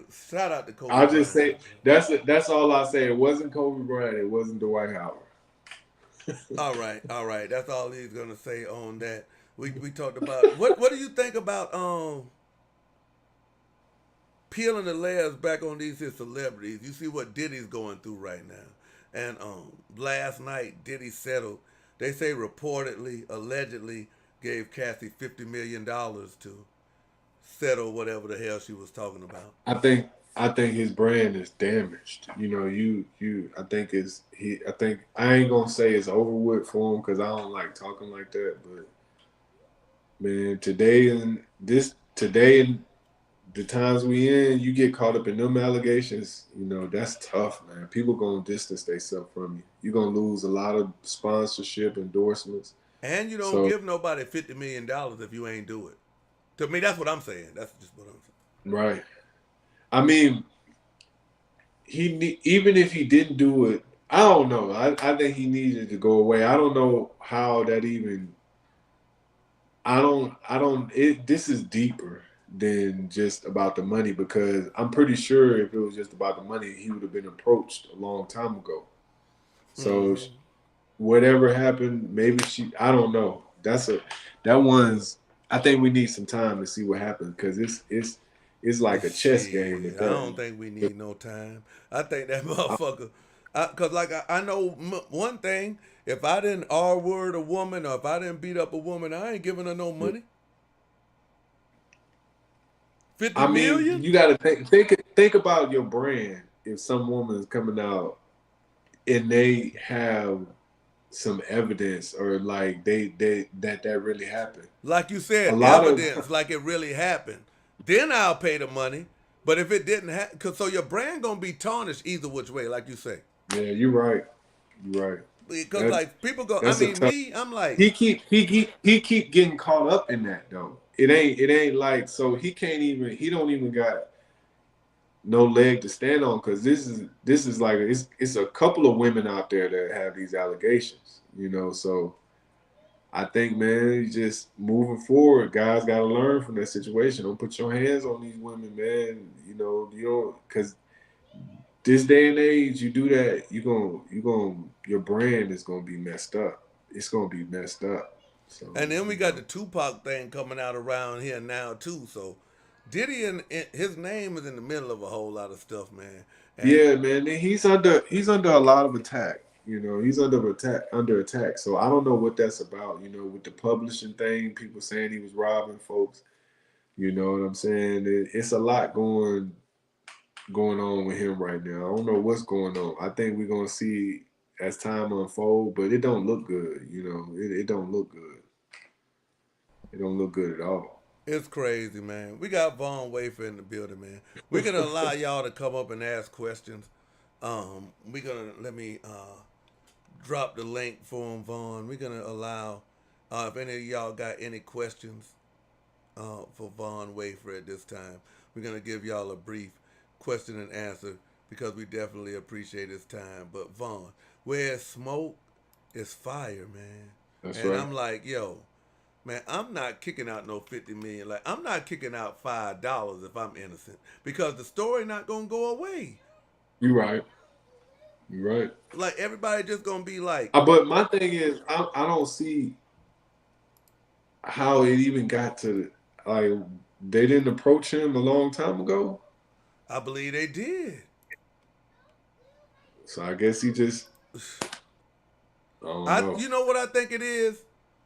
When okay, like in Cassie's situation, her career is pretty much over. She's seeing this man in the damn headlines with young MA, all these here younger girls, and she like, yo, Right. this man here did this here to me, and he think just because when we was together I kept quiet, but now that he ain't fucking with me, I'm supposed to still keep quiet. And I think that's just what it was. Like, yo, I need to get my last payday out this shit. Man, that situation crazy, man. I mean, what the allegations was kind of crazy. It's like, man, it's a lot going on out here behind these closed doors. I mean, even though because she was bringing a civil case towards him, the state could still pick that shit up, like they did with OJ. I don't know what's going on with Diddy, man. He I don't know what's going on, man. I don't know. You being from Virginia, It don't look good. Did you ever get a chance to hoop with AI? No, I never got a chance to hoop with him. He was a lot older than me, so he was gone by the time I was Was he down doing there. camps in VA like when you Yeah, he always did his camp. I never went though. I never went. I was in Newport News. Okay. In Williamsburg. He was in Hampton. That was like 30 minutes away. So okay. And Joe was in where? Norfolk, I think, which is Okay, he like was in 2, Norfolk. 3 hours. He was in Newport News. Yeah, in Williamsburg. Okay, okay. Cause Yeah. yeah, it was a lot of talent came out of there. You had Michael Vick. They had some. They had some. They got some talent. I'm not sure if it's anybody that's went big. You got Ronald Curry, Mike Vick, um, AI. I mean, I feel like it's some other guys. I haven't really kept up with it, but those are some pretty big names. AI and Mike Vick Right. and Ronald Curry. Justin Kemp But asked the question, said, Vaughn, do you think the 3-point line is too close? nah, I think it's just right. I think it's just right. Okay. You know, I think they make it look easy, but I think it's just right for the NBA. Do you think before long they're gonna implement a 4-point line? For sure. I think they're gonna definitely put something like that in the game because fans are gonna want it. You know, fans want to see scoring. They want to see that. They're gonna want to see it. If the fans want it, they're gonna do it, and I think the fans gonna want it. They got they're supposed to be expanding the NBA. Do you think it's pretty Yeah, much cut and dry? It's gonna be Las Vegas and Seattle. yeah. Las Vegas for sure gonna get a team in Seattle probably. I see that. I'm just looking at the chat. Some people not gonna take the link and come up here. Um, when you went, that was a loaded ass McDonald's All American game because you Yeah, had LeBron James, um, Chris yourself, Paul. Melo. No, that he was the year before me, Melo. Melo was the year before. Okay, they had you, LeBron. That was the loaded. That was the loaded McDonald's. The Melo with That was Stoudemire. Melo and Chris. No, they had Stoudemire, Melo. It was crazy. I can't remember Eddie. I can't remember that one, but it was crazy. Melo's All American game. So Chris Paul was with you in the McDonald's. Yeah, Chris Paul was in my McDonald's It game. was you, Chris Paul, Braun. Mm-hmm. Indy Ebby, Shannon Brown, Kendrick Shannon Brown, Perkins. he was nice back then. Yeah, What do he you think was happened in to high Shannon school. Brown's career, man? I think he was dealing with some off the court stuff. Yeah, because he went to Michigan State. I thought he was gonna go straight pro like LeBron. Yeah, yeah. He was a little undersized for the two guard. Very talented, very athletic, you know. But I think he was dealing with some off the court stuff. All right, you had that. It was Shannon Brown. Yeah, it was Shannon Brown, LeBron, you. Um, who else? Kendrick Perkins, Kendrick Travis Perkins. Outlaw. Yeah, So out of all those people, right? Kendrick Perkins got a ring. He went straight out of high school. Did you ever contemplate, man, I'm gonna go straight out of high school? yeah. I wanted to go straight out of high school, but I missed the deadline to put my name Where they in. had you projected? I probably would have had a hard time getting drafted. They didn't have me projected, but I I think everything happened like it was supposed to. I wasn't ready for no NBA. I wasn't even ready for Tallahassee for a college place. It was gonna be hard. If I would have got drafted into the right team, like San Antonio, then maybe, or you know, the right team. But if I would have went to the wrong team, it could have been a big issue, big problem. Jonathan want me to ask you, who is your top 5 players of all time? Man, that's a good question. Um, I don't really know how to answer that. I like I'm gonna just say this. I think people don't give Wilt Chamberlain enough respect. You know, Okay. he don't get enough respect. But the top 5 is tough. That's a tough one We because you know got to Kobe leave. gonna be in it for you. Yeah, I don't know. I think about it sometimes, but I can never come to 5 because I got to leave somebody out. So I just Shoot, say I can that never come to 4, but I can come Wilt to Chamberlain, 5. I can come to 5. Wilt, Wilt Chamberlain don't get enough respect. That's all I'm gonna say. My 5 is Kareem, Michael Jordan. You can switch them out, either which one you want to do. Mm-hmm. Magic Johnson. Mm-hmm.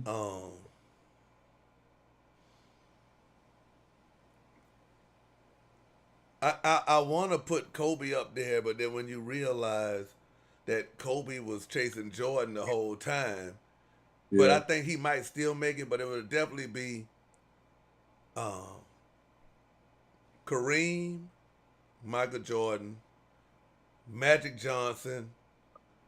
Um, I, I'm a big Shaq fan, Yeah. so I'm gonna put Shaq in there, and yeah, I had to put Kobe in there too, though. I had to put Kobe. Shaq don't get the love either. Nah, because he ended up kind of being a journeyman too. Like after Miami, he was just Yeah. trying to get them checks, which we can't fault nobody for trying to get. You know what I mean? But That's when we right. talk about this here politics, bro, because I want to hit that home, and Yeah. we're gonna make sure everybody follow you on your channel because that's what I appreciate mostly about y'all ex athletes, celebrities. They can kind of peel the curtain back on what's really going on because you have a lot of people that idolize people like yourselves that dream of getting to the NBA and they see the glitz and glamour on TV, but they really don't know what's going on in the business side in the locker rooms. Like I heard, what's the guy? I think he do a podcast with Iguodala. He played at Evan Turner. yeah, Turner. I heard him say he was at Philly and they had pushed Cleveland Boston to a game 7. And he was like, oh, he was pumped like for game 7, like, yeah, we Yeah. about to go out there. And he said somebody put him to the side and was like, yo, y'all gonna have to blow them boys out by 15 to win by 1. And he was like, what you talking about? He was like, man, ain't nobody gonna want to tune in to see us play. They want to see the That's right. Celtics play. I thought it's. I mean, consumer. He said it's consumer based. So it's who the Do consumer you think the wants. referees cheat? Um, Because they got a I'm job. not, They get paid by the NBA. I don't know. I don't know. I don't know. You I don't just know know or that. you just don't want to say? Because I'm going to I, say, I believe they cheat. Not that they cheat, but I believe, because you got to think, man, everybody who is on the lowest of the totem pole, they trying to yeah, figure out how to get money. I can see that. I can see that. I just with that stuff, I try to be careful. You know what Well, I mean? that referee that It's got caught cheating, Tim Donaghy. Tim He's on Donaghy, Vlad TV right now doing a press run. right, he admitted that Allen Iverson cussed out a referee and they felt like that he Right. didn't get the justice that was served, so they started calling carrying on AI for about 2 weeks straight. And then AI told him he got the message. Yeah, and he was like, yo, how long this here gonna last? And he was like, man. So that's what I'm saying. You fighting that. You got Chris Paul, that certain referee always makes sure he don't win. I can see how they can control the game. I can see that. I can definitely see that. I can Let's speak definitely about see Chris Paul though, man, because you was in that. the ACC with this man, and Chris Paul as a basketball talent, I feel like is one of the top 5 best point guards to ever play. Now I don't know him personal, but a lot of people in the NBA say he plays the politics game, and the reason why I'm asking you about him is because y'all came out in the same draft class. How do you Yeah. feel at 35? You sitting here and you look like you still can go right now, but you see somebody like Chris Paul still making millions and millions of dollars. Like, you know what I mean? Like it got to be political. Keep it G with you. It used to be frustrating. It used to be frustrating. You know what I'm saying? But once I understood and learned the politics, I kind of was able to deal with it. I'm not gonna lie. Chris Paul he's got a lot of power. You know what I mean? He got a lot of power. That's like LeBron, little brother. LeBron's got damn near all the power, and you know that's his little brother, so he got a But lot I of ain't power. gonna lie, I thought it was always strange, like how they used to hype those guys. Like you see four black men on a motherfucking banana boat. That's weird. You know what I'm saying? Then you got the white men hyping it. Oh, the banana boat buddies.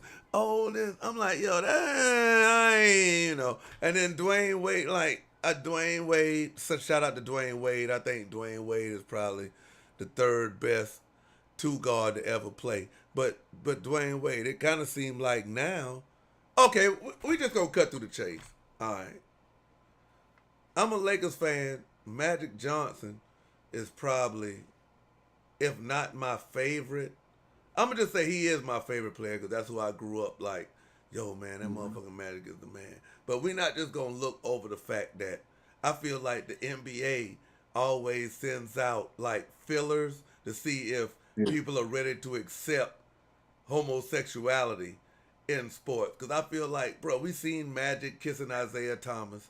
And if you see Isaiah Thomas now, Isaiah Thomas looks like this. You know, he looks funny as an old man. Like, man, we don't never see Isaiah Thomas talking about no bitches. We don't never see none of that. We see Magic Johnson, his daughters like that. And then we seen Dwayne Wade and his son. Shout out to Zaya, whatever situation they going through. And now we seeing Dwayne Wade's dress code, and it's been alleged that him and Gabrielle Union are splitting up. Is he the next? Are they about to make this thing here like, yo, this some Joanna Man shit? Listen, if Cause I you heard the can, I stories, can, man. Like, I mean, like you ain't. I mean, like it would just be stories. I mean, people know if Magic Johnson went both ways or whatever like yeah. that. We know Dwight Howard now. He does.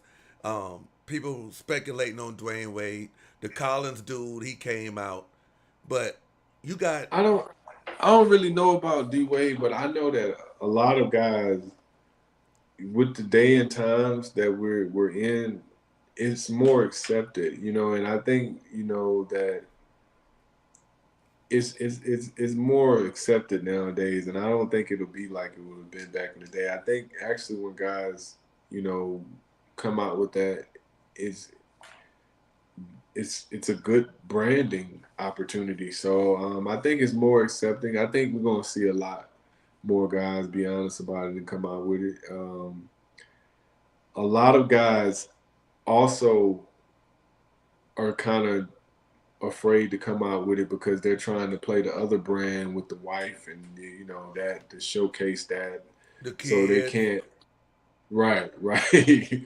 So I think that's the only thing that's really holding a lot of guys coming out for, because But they lately try. now with social media and stuff like that, like word came out from the Tim Duncan camp that he might, you know what I'm saying, have Yeah. been like that. And then we done heard words that Charles Oakley, he might have been like that. We done heard words that Shaq used to be butt naked in the locker room, putting niggas in headlocks.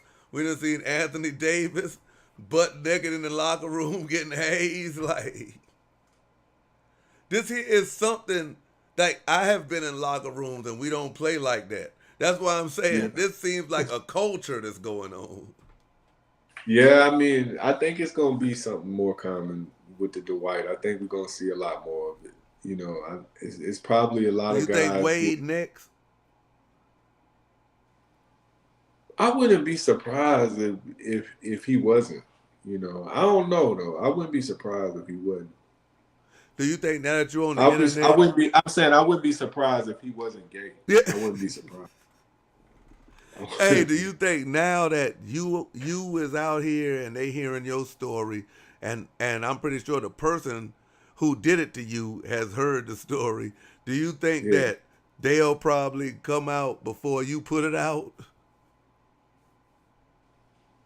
Nah, you know, because I don't think they will. You know, I don't think they will. I ain't because I mean they don't have to worry about putting it out because I ain't gonna name them. I mean I'm gonna So leave you them. basically you basically hold down the code, like, man, you know, whatever happened in the locker room on the team, stay in there.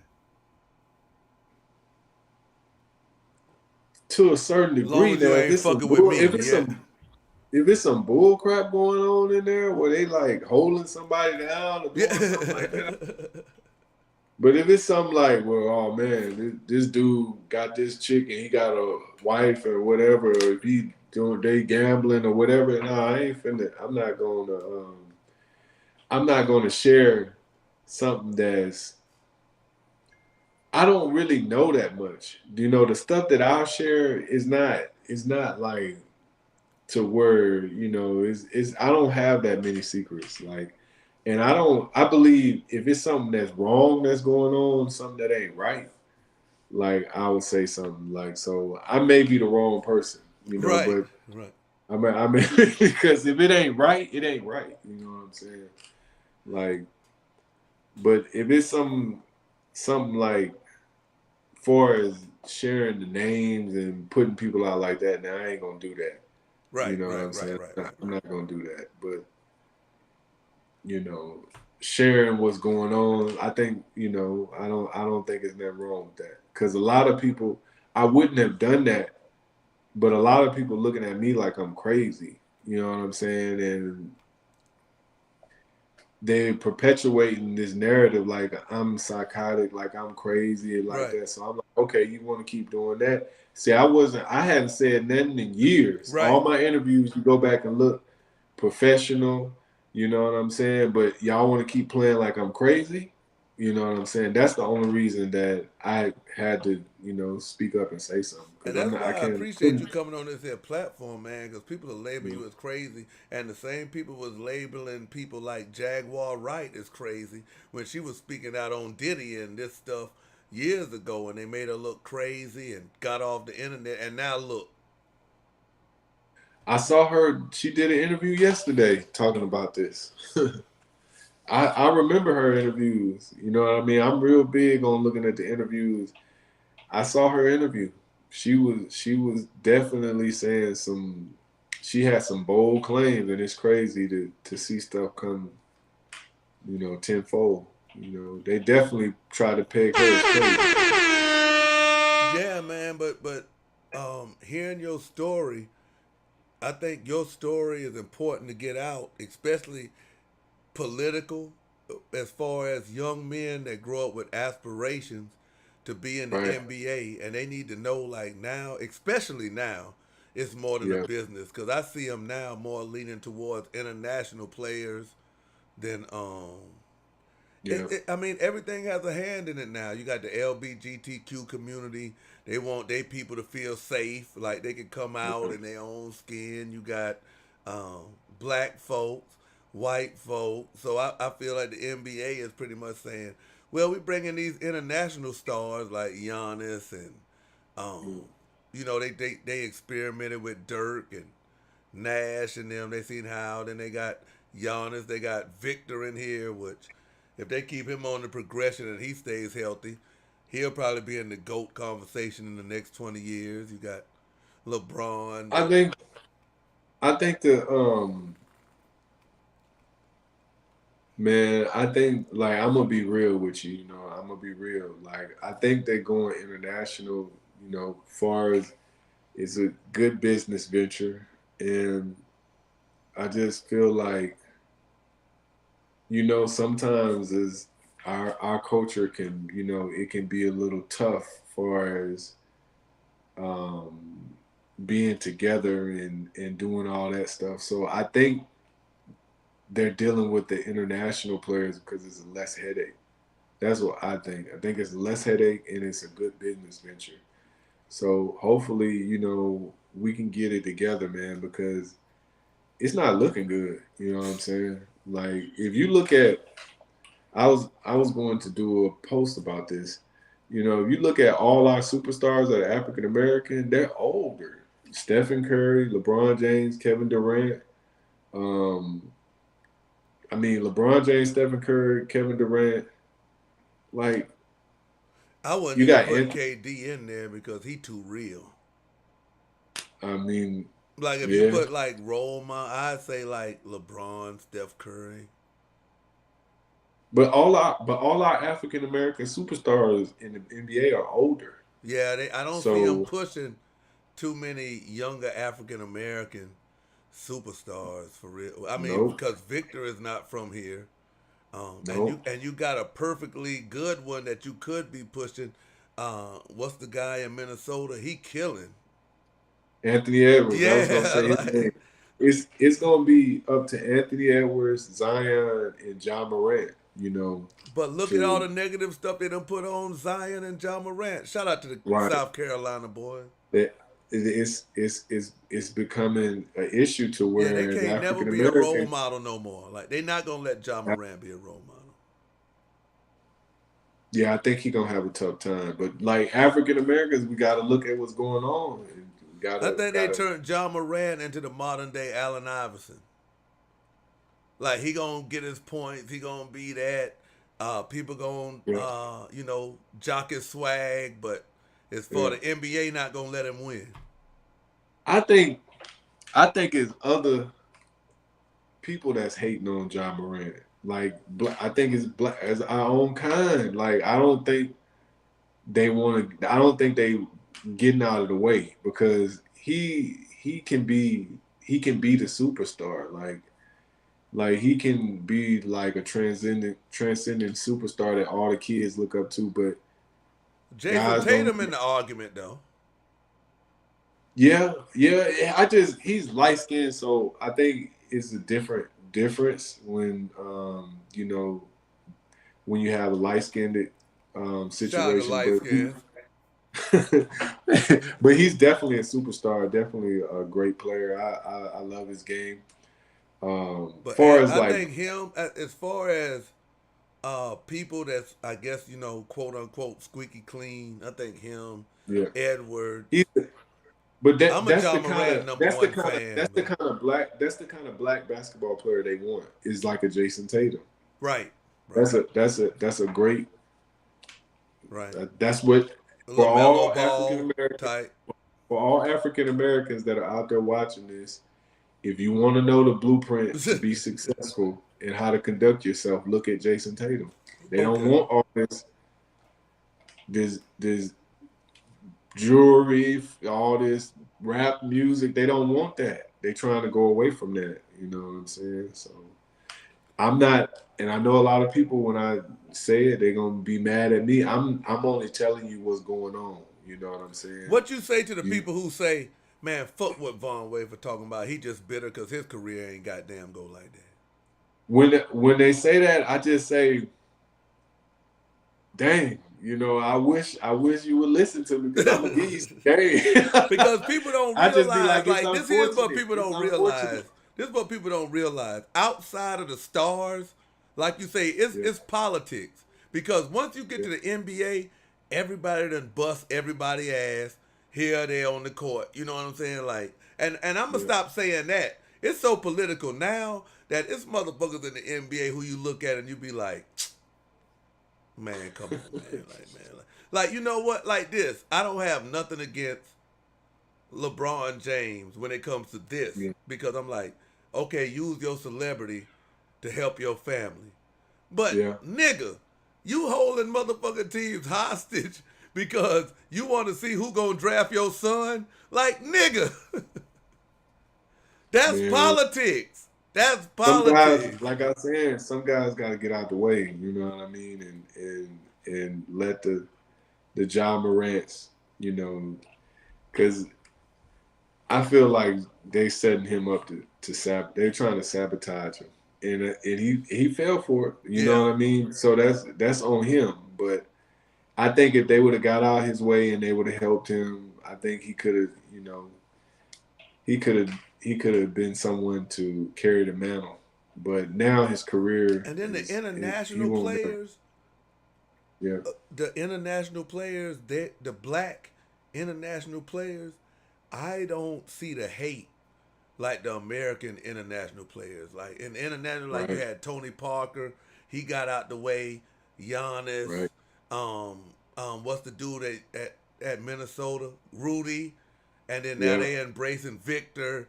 You know what I'm saying? Like it keep going on. Like here, it'd be a whole lot of hate. Like man, you know what I'm saying? Like da da da da. And pretty much we gonna hate our way out. Like LaMelo Ball. I hear that they want him to Yeah, cover up his tattoo now, cause under his yeah, ear, cause it's representing his brand. But I'm like, yeah, man, it's wild when you say that, cause after Jason Tatum, I really don't see yeah. the NBA promoting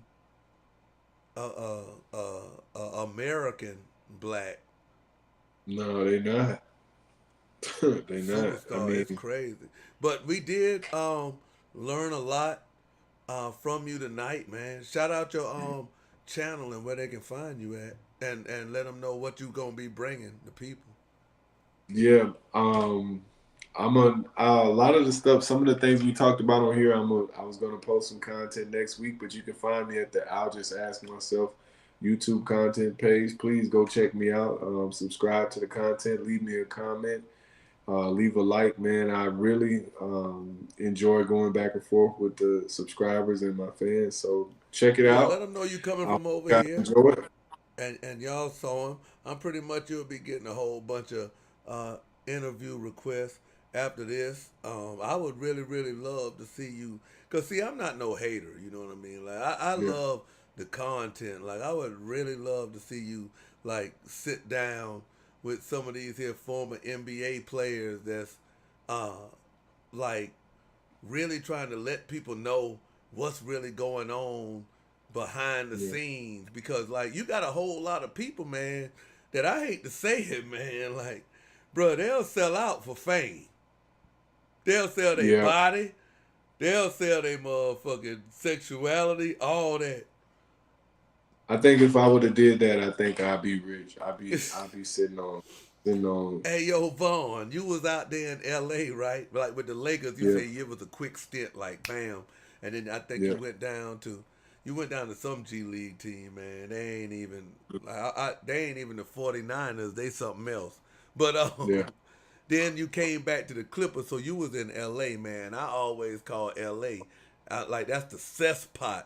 Anything motherfucking sinful that you want to know that's going on, it's out there in Hollywood, LA. They making stars. You got LA and New York. Your first couple of years in your career, you was out there, man. Was there anything wild outside the NBA that you saw? Like motherfucking stars who you think They can stand up to they you? they wouldn't let me. They wouldn't, because I think I don't think that I was on that type of time. So Yeah, they because you didn't did say really. once you got your money, you was just going back buying DVDs you couldn't get, Right. VH. Yeah, I Yeah, feel you, they man. I wouldn't feel you. they would they could tell that I wasn't on that type of time. So I didn't really. I was too busy going to the right. You know, So you think if you had a they knew got I wasn't on. you think if you had a got drafted and played the politic game right and like was telling Kobe Bryant, yo, you the best thing since sliced bread, man. Yo, teach me how to get better. I'm gonna wake up at 2 in the morning and meet you at practice and this and that. Like you could have. I'm gonna be 1,000 with you. If you look at Kobe's career, what other two guards played with him? None.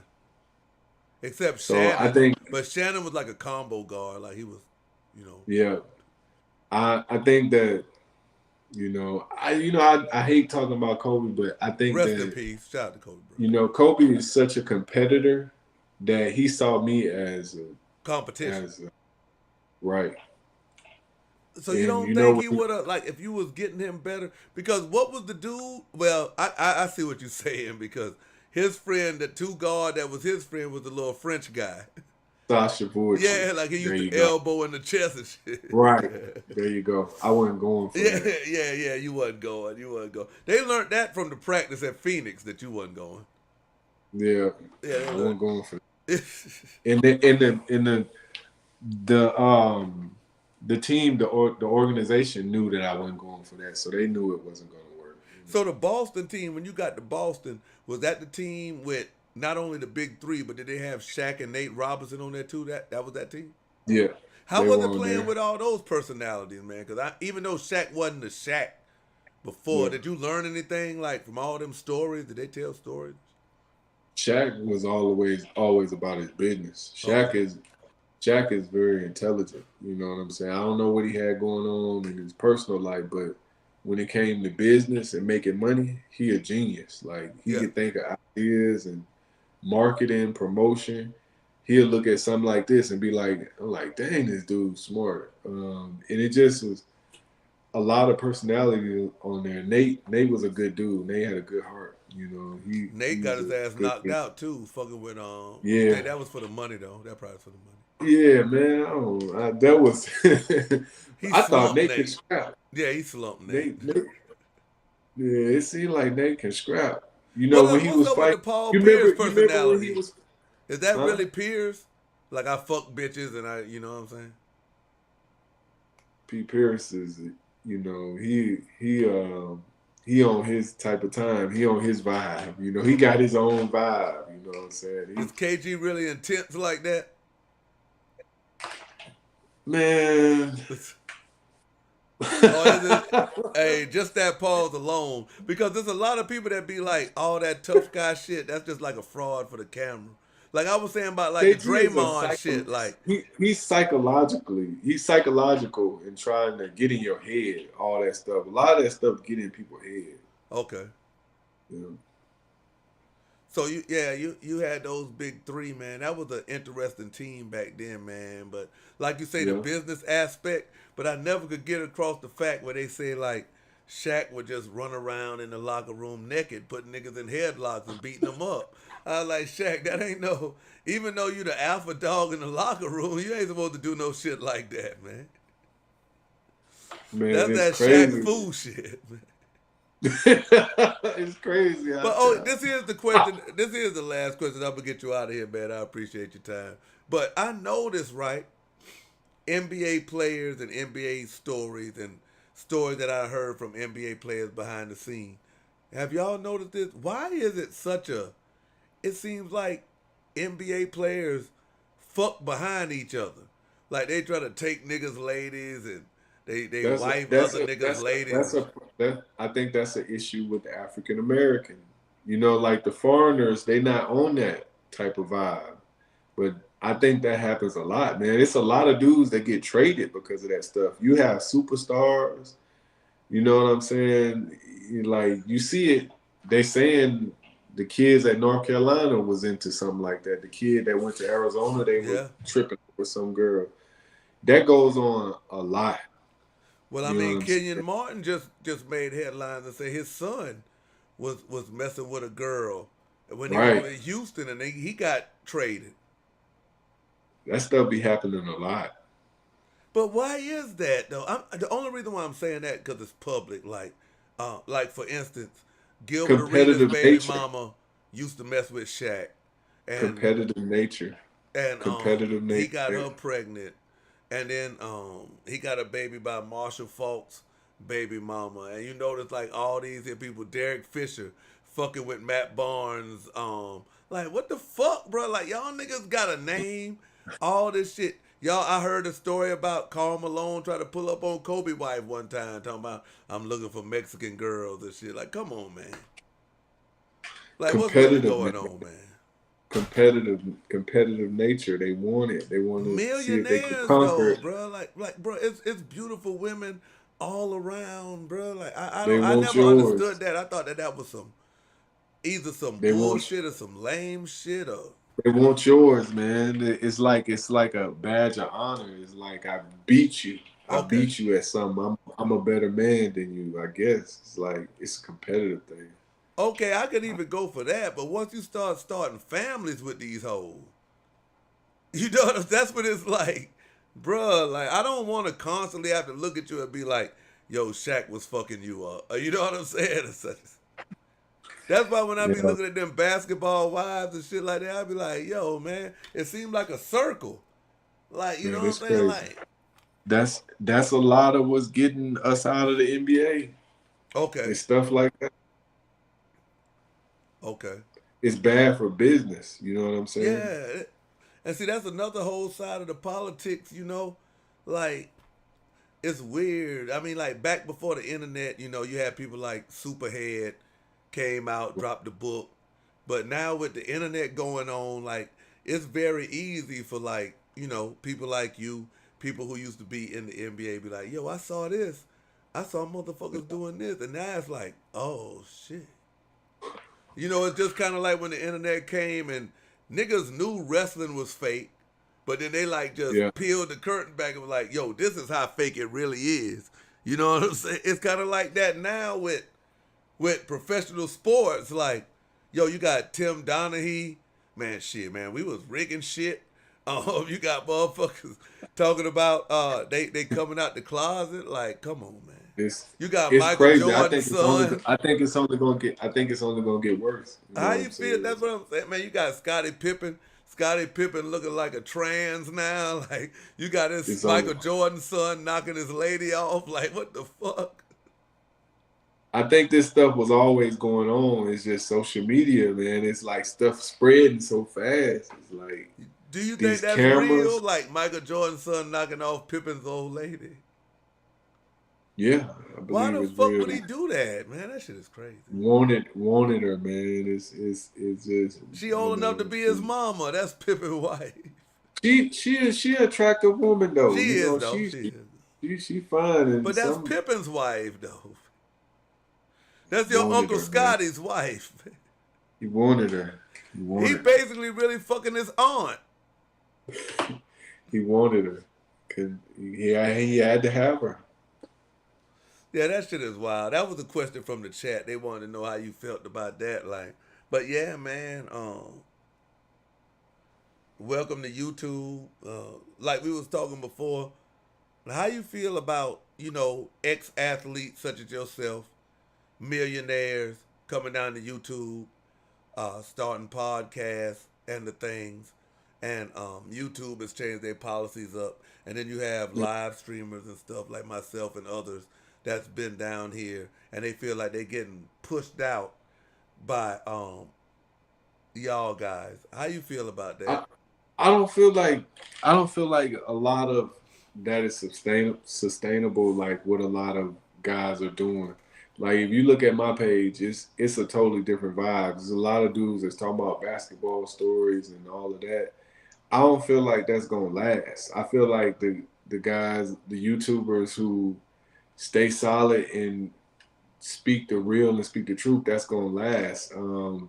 Because a lot of those guys, you know, that come down, they can't speak their mind because it's such a click. It's like a clicky type situation. So they can't. If you asking them a question about this player that's playing like trash, they can't even tell the truth. So a lot of people, they ain't gonna want to subscribe to that. I think it's just a fad. I think, you know, I understand it's definitely shaking up the game and is definitely disrupting things. But I think over time, the consistent YouTubers who stay consistent and continue to get better will be all right. But right now, it's definitely disrupting things. You know.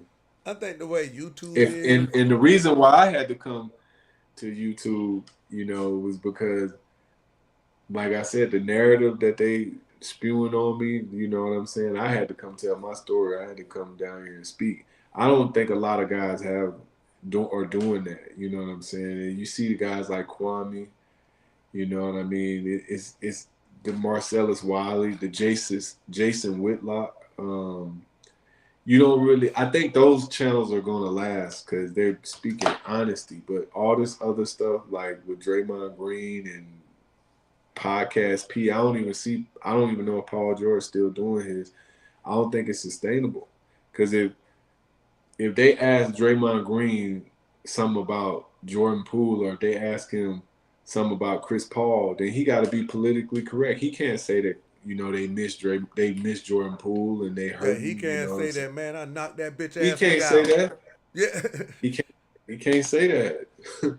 But see, it was another. See, man, that's what I be talking about, that narrative shit, man. Like, but Yeah. Draymond Green, this ain't nothing taken away from him. And then again, if it is taken away from him, like, fuck it, Draymond, it's taken away from you, motherfucker. But this is what I'm saying. When I look at Draymond Green, who the fuck is Draymond Green? Like, I'm talking about in this day and time. Like, okay, you was a tweener when you was younger. You might have been, you know, doing all that. But like now, nigga, you was a fake tough guy. You basically like a Charles Oakley, Anthony Mason. Like, everybody trying to give you props for choking out Gasson or what, but you ain't even had it tight. You was just like, yo, man, I think Draymond is smart. You know what I'm saying? I think he look at it like wrestling. Right. He like a wrestler. You know what I'm saying? Oh, I'm the big tough bad guy. You know what I'm saying? But that's I'm the all big tough. good. But when old boy who used to play with LeBron in Cleveland ran up on you in L.A., you ain't had That's that what I'm same saying. flow. It's a character. Yeah. Oh, okay. So the NBA is basically playing on characters too. Yeah, absolutely. Because when I see Draymond, I'm like, what's the dude who was messing with the Kardashian dude? He played with he was like LeBron's enforcer. Tristan Thompson.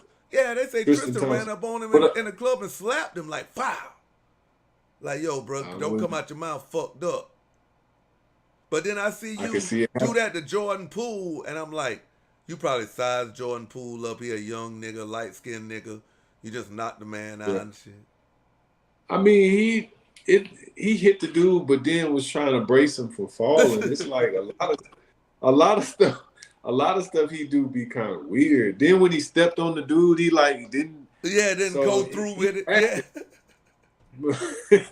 Then he kicked the dude. But I'm just saying though, like a lot of people is putting value in Draymond Green. I'm like, it's like because they value him. They don't. It's one person. Okay. Why Draymond's smart. Steph and Curry. Okay. He makes sure Steph get the ball. He makes sure everybody on. Somebody on page made a quote. Maybe you know who did it. It might have been you. Somebody made a post. I don't know who said it, but in the post it said, no, it wasn't you. It was dude who he choked out. He said, he said every time Steph Curry misses a game, Draymond Green looks for a reason to get kicked out. So they was basically like, yo, he don't want to play unless Steph play. I can't knock Draymond hustle. But you're right, he playing the political game because I remember when he was mad at LeBron and called him a bitch. The next thing you know, he signed to the nigga's agent. He's smart. He playing his character. You know what I mean? He done got rich. He done milked the game. Yes, I was like always wondering about that because I mean, like, even though Charles Oakley was like this, he was a real tough guy. Like Anthony Mason, they was tough guys. Yeah, you know what I'm saying? Them were real tough guys. Yeah, but like Draymond Green, like, you might, just because you'll fight for Steph, that don't make you no tough guy. Like, you know what I'm saying? Nah, it's the image. He trying to put on the image. It's an image. Like Jerry Stackhouse is a tough guy. Right. That's a real gangster. Right. Yeah. See, these are niggas who I'm talking about that I came up on. Like when niggas was talking about Rasheed Wallace, I'm like, nah, Stackhouse is a tough guy. Yeah.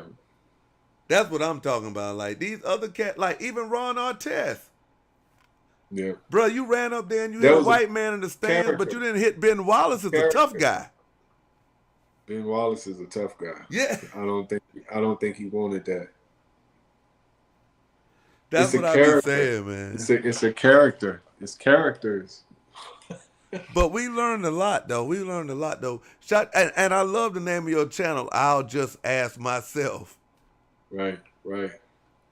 So you can get your stuff out. But shout your stuff out, man. And like I said, man, like it was a pleasure doing this interview. Follow me. I'll Just Ask Myself. It's been a pleasure to me, too. I enjoyed myself. You know what I mean? I really did, you know.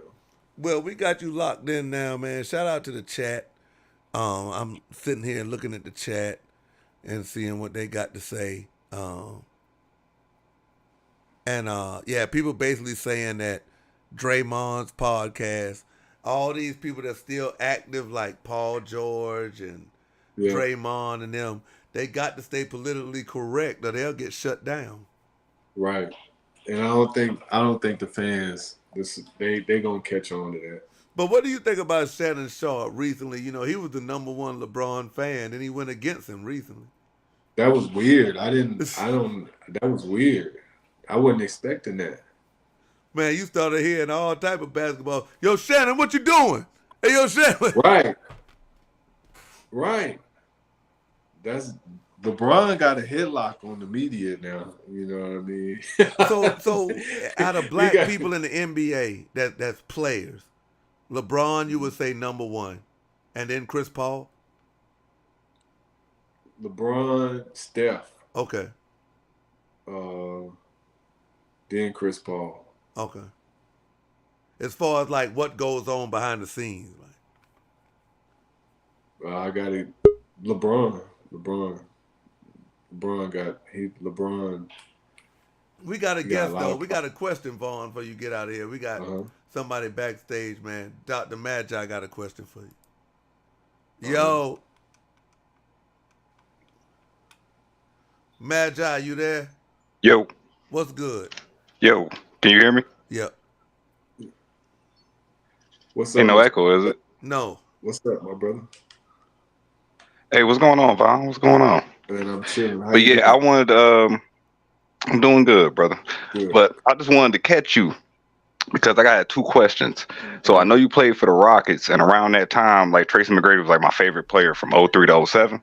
Yeah. So do you have like any like crazy Ron Artest stories from being on that team? And like I wanted to know like how was a Yall? Like what was Yall like?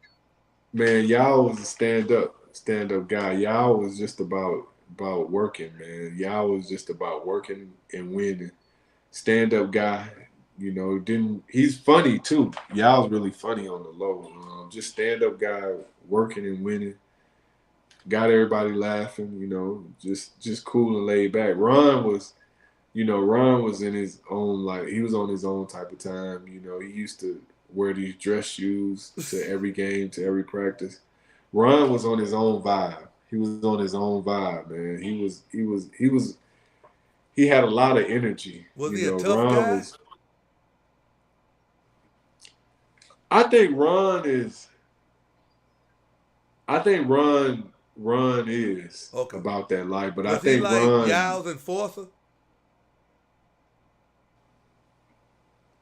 No, y'all got his own enforcers. Okay. Y'all Chinese, like China, like they No, I'm not talking finna about on play the by court y'all. enforcer, on the court.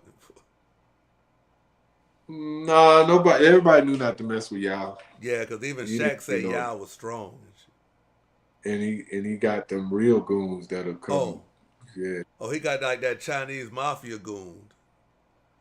Oh, his phone must have died, Magi. He'll be back, though. He'll be back. Oh damn.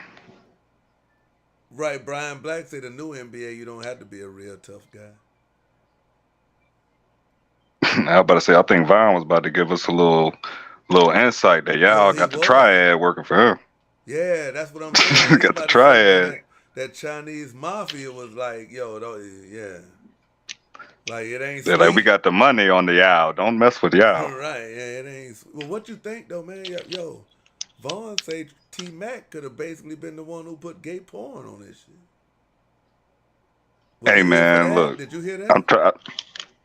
Yeah, I was here for that. I wanted him to say it ain't so. I wanted him to clear T Mac, and that's why I kind of up here to vouch for T No, Mac. we ain't cleared. The only Like people I'm like, getting cleared is Kobe and Dwight Howard. Them the only people getting cleared. Then the only right, that's the people only he one say I he see clearing. cleared. But I'm like, yeah, And he said it's let a me try to pry superstar that out, also. man. T-Mac like the superstar, and basically he had took T-Mac job. Yeah, based on who we played with, right? Like how much of a superstar would you even categorize LaMarcus Aldridge? I wouldn't categorize him as a super. Well, depending on who he played in Portland. Yeah, Uh, well, like shit, LaMarcus Aldridge, he in the same level as Paul Gasol. I thought he was talking about Paul Gasol for a minute, but he said Paul wasn't there yet. But he said it wasn't yeah. I'm Kobe. thinking if he don't look, if we not categorizing LaMarcus Aldridge as a superstar, and we looking at like superstars like literally like one He of the top said 15 super. players. Yeah, yeah. Like I'm looking at it. Kevin Garnett, Paul Pierce, Ray Allen, Dwight Howard, Kobe Bryant, Yao Ming, Tracy McGrady. That's what I'm looking at, bro. And Melo. Yeah, and Melo. Yeah, and Melo. As far as being superstars that we can kind of like, Superstar, like who yeah. he was talking about. Melo, yeah. I don't think he played with AI, but Melo. And he said that Ray Allen was a stand-up guy. He said Paul Pierce was Paul Pierce. And KG. I don't think there's anybody on the Celtics for real. I think it's the Rockets, bro. That why you think I'm stuck on the Rockets? I think it's the Rockets, bro. Like I'm really trying to get him to just clear T Mac because I'm like, okay, on the Rockets, like the Chinese wouldn't have played that, knowing that what he just said about Yall and his back, and they wouldn't have played that. And Ron kind of seemed more of a stand up-ish, but you know why but you can't really clear Ron, and Ron ain't really a superstar. You know why I know it wasn't Yall? Because after he left the NBA, he played on Yall's team in China. Oh, Von did? Yep. Oh, fact. Okay. And plus, so, Von strikes me as one of them motherfuckers, kind of like Kwami Brown, like a country boy. I ain't here for no clicks. I'm here to get my check and play ball. So, like, he ain't in no it crowd. And we also got from Von that he think D-Wade gonna be the next nigga. You say you think D-Wade gonna be the next what? He say he think D-Wade gonna be the next Dwight Howard nigga. I mean, the way it's kind of lined up, it's really hard to defend D-Wade in any way. It's like it's too many signs, man. And this is not even bringing up his daughter. This is talking strictly him. Right. Like your wife already said she ate your ass, bro. Yeah. Like I don't know what I can really do with that. So I can't say Von is far-fetched with that one. He say his phone died. So shout out to Von, man. You know what I'm saying? Make sure y'all subscribe up. Show him some love. But hold on. I'm about to let him know shit. Cause he just texted me, so it might back up.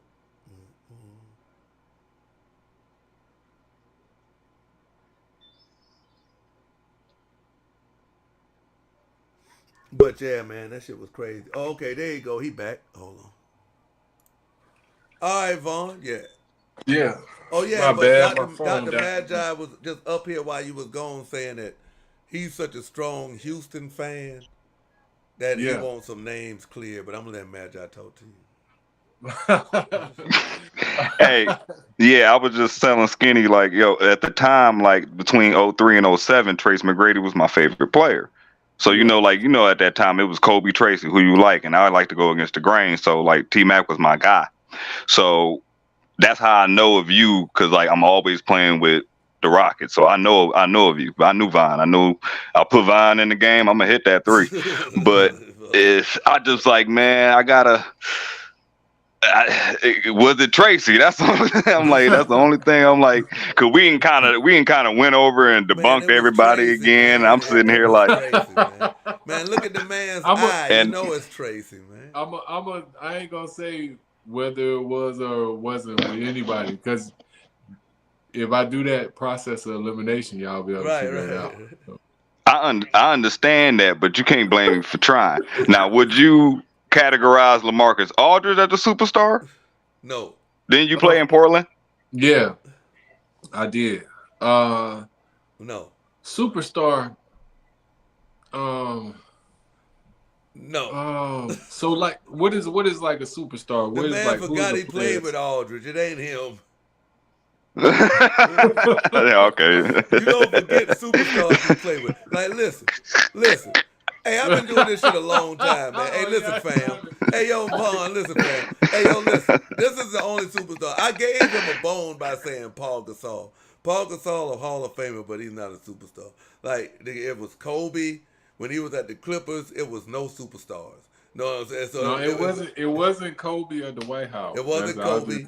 It wasn't Dwight Howard. Now, and he speaks fondly of Ray Allen, so it's not Ray.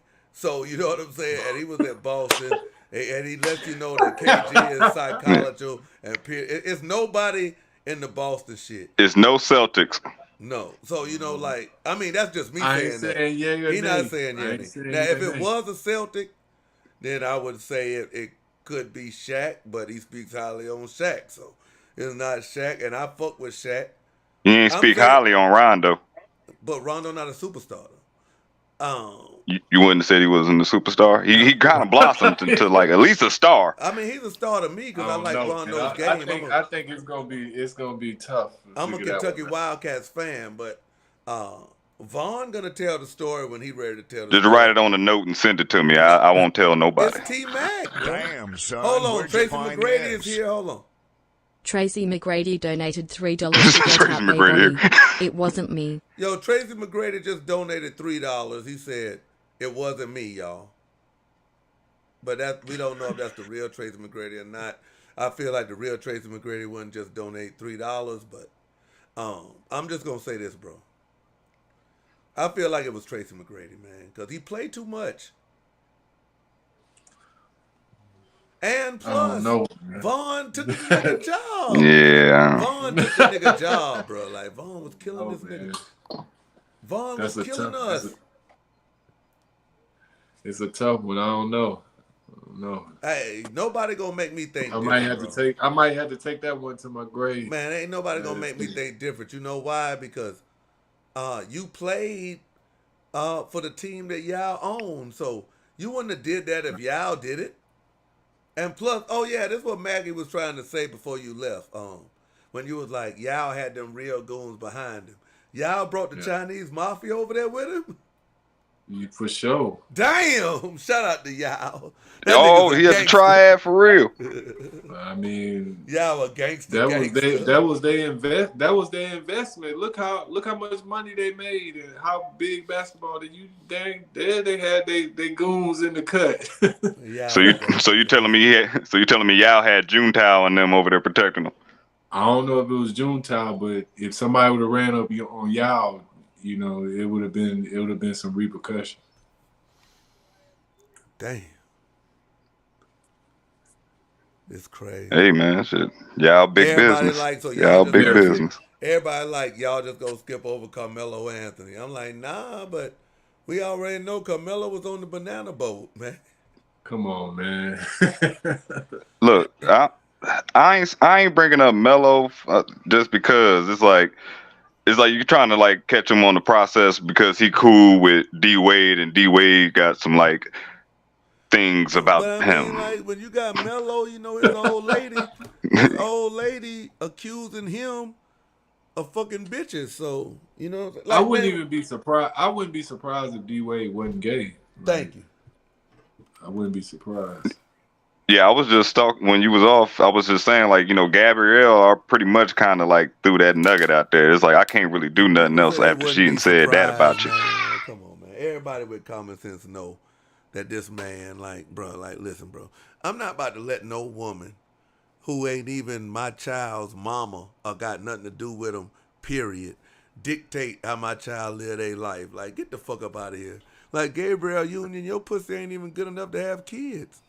Oh man, my bad, Vaughn. But I'm just this here is coming from me. But I'm just like, I respect Dwayne Wade for everything he did to the game. He was cold, but it was just like when I started seeing them niggas, it ain't just him. Like niggas like James Harden, Russell Westbrook, when they start wearing them tight ass pants and shit, I be like, man, these niggas here, bro, are getting turned out. I mean, they are from LA, man. So I'll just be like, that's probably just some LA shit. Not just that, Fashion. They're going to these rich white billionaire parties and shit. Like, look at Puff. They got Puff. Man, there's a lot of stuff that be going on behind them closed doors. And yo, I'm gonna be Puff is his own category. Vaughn, I'm gonna be tuned in to your show because your channel is one of the ones that I do reactions on because we trying to break this thing here down as far as you know what goes on behind the scenes in the NBA, and then we hear all these here behind the scenes stories. Like, break these stories, Kwami Brown. Break these stories, Gilbert Arenas. Like, I bet you Kwami's the one that knows. I know Kwame Kwame knows because he was there with Charles Oakley. Yeah, Kwame knows a lot. Charles Oakley probably was in the locker room popping niggas on the ass with a wet towel and shit. Hey, you know them old niggas was back there doing that crazy shit. Michael Jordan there. But yeah, though, man. I mean, I ain't even gonna lie, cause see, I ain't no hater, man. Like, I wouldn't mind seeing you get up there and do an interview with Kwame, man. Maybe both of y'all could pull this shit out, like, cause Kwame ain't never talked about the homosexual side in the NBA. He just talk about like he calls it the go along, get along gang, like, Right. and basically what you were saying, if you ain't cool with the star player and you ain't, getting along with them, like shit, your day's numbered. Like, Yeah. even I heard Gilbert Arenas say, by next year, if you ain't Victor Wembanyama's friend, you ain't gonna be there. That's right. I mean, he right. Because that franchise is his now. So but Wembanyama might be a good dude. So he might just want to win. You just gotta hope you get on a team like that with the superstar that just want to win. What you think changed? Damn. I know this nigga here too, but he be so motherfucking low key. But he do some crazy shit too. Oh, Kawhi Leonard. What you think changed his perception? Because he was in San Antonio, and then it's like all of a sudden he didn't want to go along with the program. He hard to read. You know what I mean? He kind of hard to read. I don't think know it was what family. Because he said his uncle was really like calling a lot of shots. He hard to. I can't get no read on Kawhi. I can't get a read on him. I think he one of them dudes that knows the business. He know what's going on. You know what I'm saying? I think he can see what's going on, but I could be wrong. I can't get no read on him. Yeah, man. I actually agree with that. But like we were saying back here, yeah, man, I do believe it was more business. Right. Like I was saying back here, man, you're not gonna sit there and tell me, out of the NBA, how many players it is now? 500? That's active? 350? Something like that. 250, 300, whatever it is, however many players. Y'all not gonna sit here and sell me on. Like I said, Dwight Howard, he can't be gay by himself. It takes two to tango. So, and the fact that he was so comfortable to be like DMing motherfuckers from his account, like, bruh, he done been on teams where he done turned some motherfucking teammates out. Like, I'm just saying, bro, like you said earlier, Anthony. He left Orlando, and when he got to LA, it was like he was like having fun out there. I wouldn't put it past him, because dudes is trying to pay their bills, man. So I seen it in Atlanta when he played that year in Atlanta when he was back home. I was like, oh yeah, that nigga Dwight on some other shit, bro.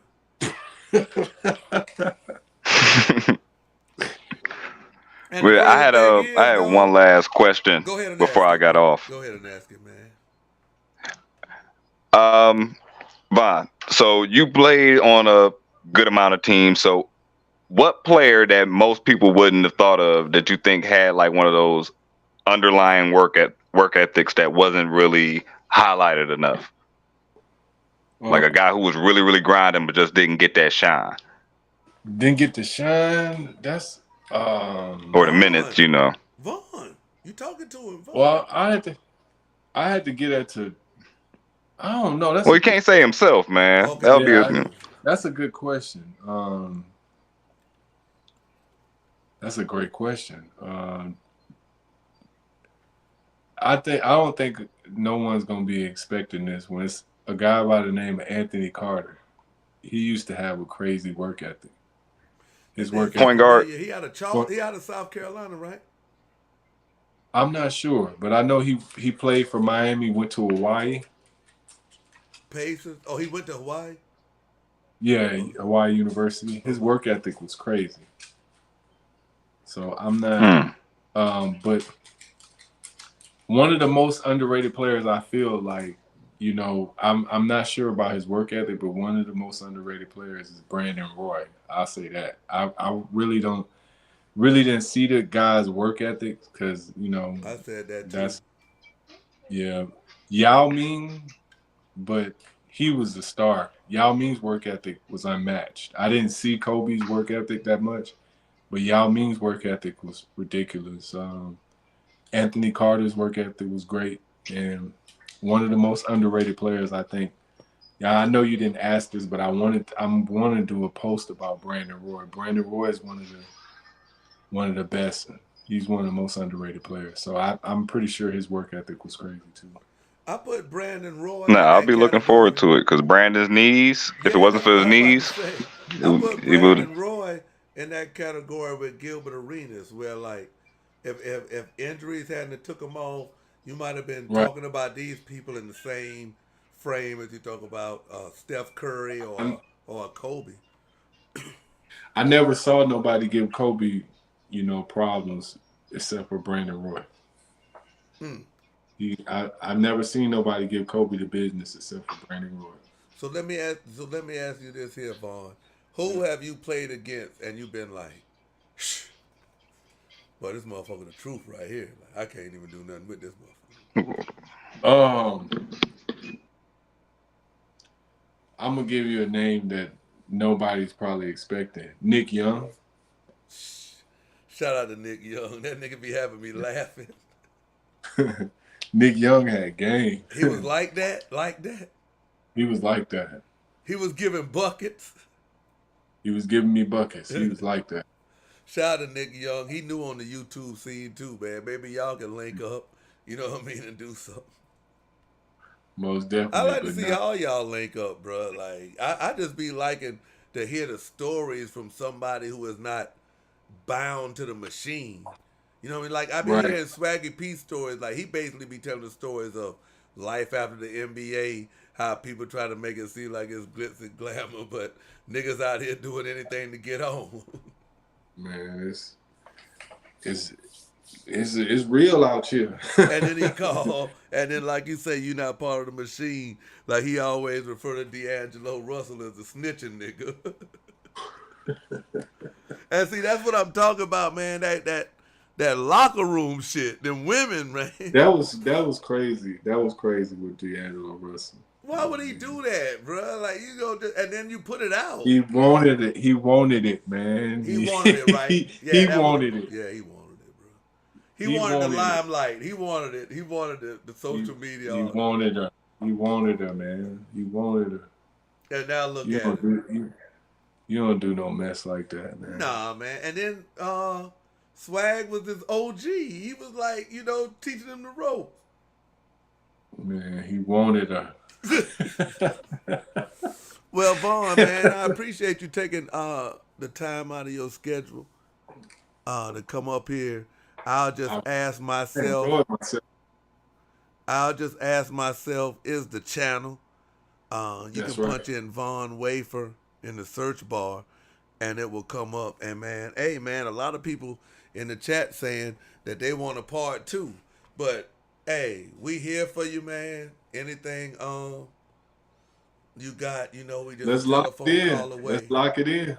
Yeah, we just let's lock it in. I enjoyed myself, man. Maybe you could bring me, you, and Kwami for a well, three. Me and Kwami Brown, we done been around the ringer, but I'm pretty sure he gonna watch this, and a lot of people that watch me watch him.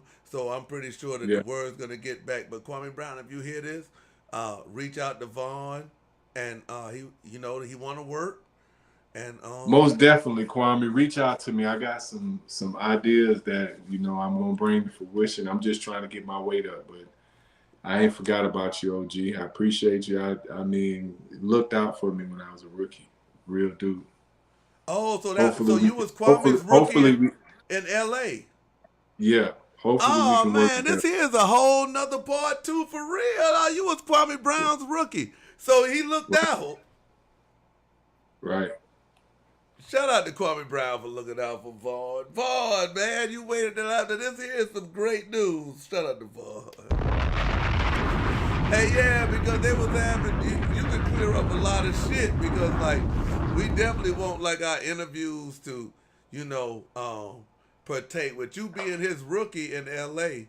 Like, it was a whole bunch of rumors that was put out about his off-the-court stuff because, you know, like, when he was in L.A., he had got some charges off the court and stuff and how he was living and stuff like that.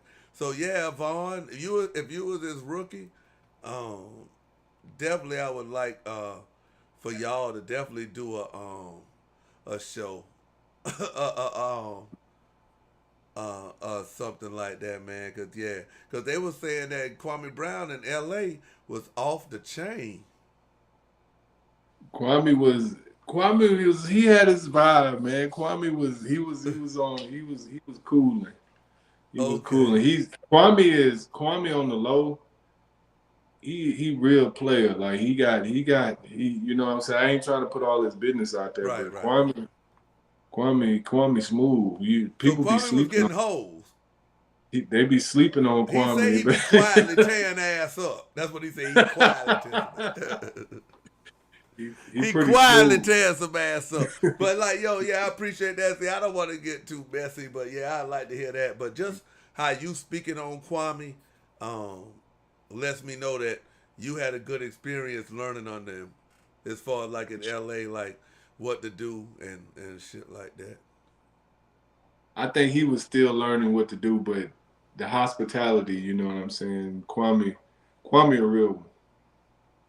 Hey, did you see? He said he lived in a neighborhood like where the buses lived at. When He lived right across the street. From the buses. Yeah. The Kwami player, man. But like, I don't with think you being his rookie, like he would take you to the crib and shit. Nah, he wouldn't take me to the crib. I basically had a key. Like, Okay. you know what I mean? I could just pull up, eat whatever I wanted. If I wanted to sleep there, Kwami he wasn't tripping. So you never seen nothing like out the ordinary there. It was just like shit, nigga. Like Kwami was just doing this thing you could pull. I wasn't really paying attention No, because you know because what I'm saying like it's But been stories like that I can think about. it was stories That I can think portrayed by about. shout out to Javaris. You know Javaris, right, Crittenden? Yeah. Yeah, it was stories that was relayed by him that say Kwami Brown was throwing bitches out on their knees and their elbows. If they wasn't about that program in LA. But I'm going to just leave that. Don't get into none of this here shit, Vaughn, because there's a whole bunch of shit down here. I'm going to leave that but for you and the Kwami Brown interview, you know what I'm saying? That's a bet. But man. yeah, Kwami, man, this here's your young boy, man. Yo, reach out. Let him know the ins and outs of this YouTube shit. That's right. But yeah, man, shout out to Kwami Brown, though. And shout out to Vaughn Wafer, man. That's what it's all about. Black people on YouTube trying to come together and get some money. And I'll just ask myself, make sure y'all pull up. And that's why I respect this time, because all these questions I asked, he could have just asked himself. But he was willing to come over here, kick it with us. Hopefully I was able to bridge the gap. Hopefully Kwami will be reaching out to you soon, and your name will be getting around. And success, man. Success. Man, success to you. I appreciate you for having me on your platform. I really enjoyed myself, man. I really enjoyed myself. Don't be a stranger, really Vaughn. That's a bet. But appreciate you, bro. Vaughn Wafer, ladies and gentlemen. Make sure y'all drop the link of Vaughn's channel. Make sure y'all drop the link of Vaughn's channel. Salute to y'all, man. Y'all was a great audience as always. And damn, we got done right at midnight on the East Coast, bro. On the East Coast, man. Salute to Dr. Magi. Came up and asked some questions. And yeah, man. So make sure y'all subscribe up to the I'll Just Ask Myself channel. That's Von Wafer's channel, as well as on Instagram as well. And we're going to get ready to get up out of here and, transition back on what we do. Shout out to Rich, go get her. Kiana, number one fan in the building. Brian Black, all those. Support Vaughn. I feel like he's one of the athletes.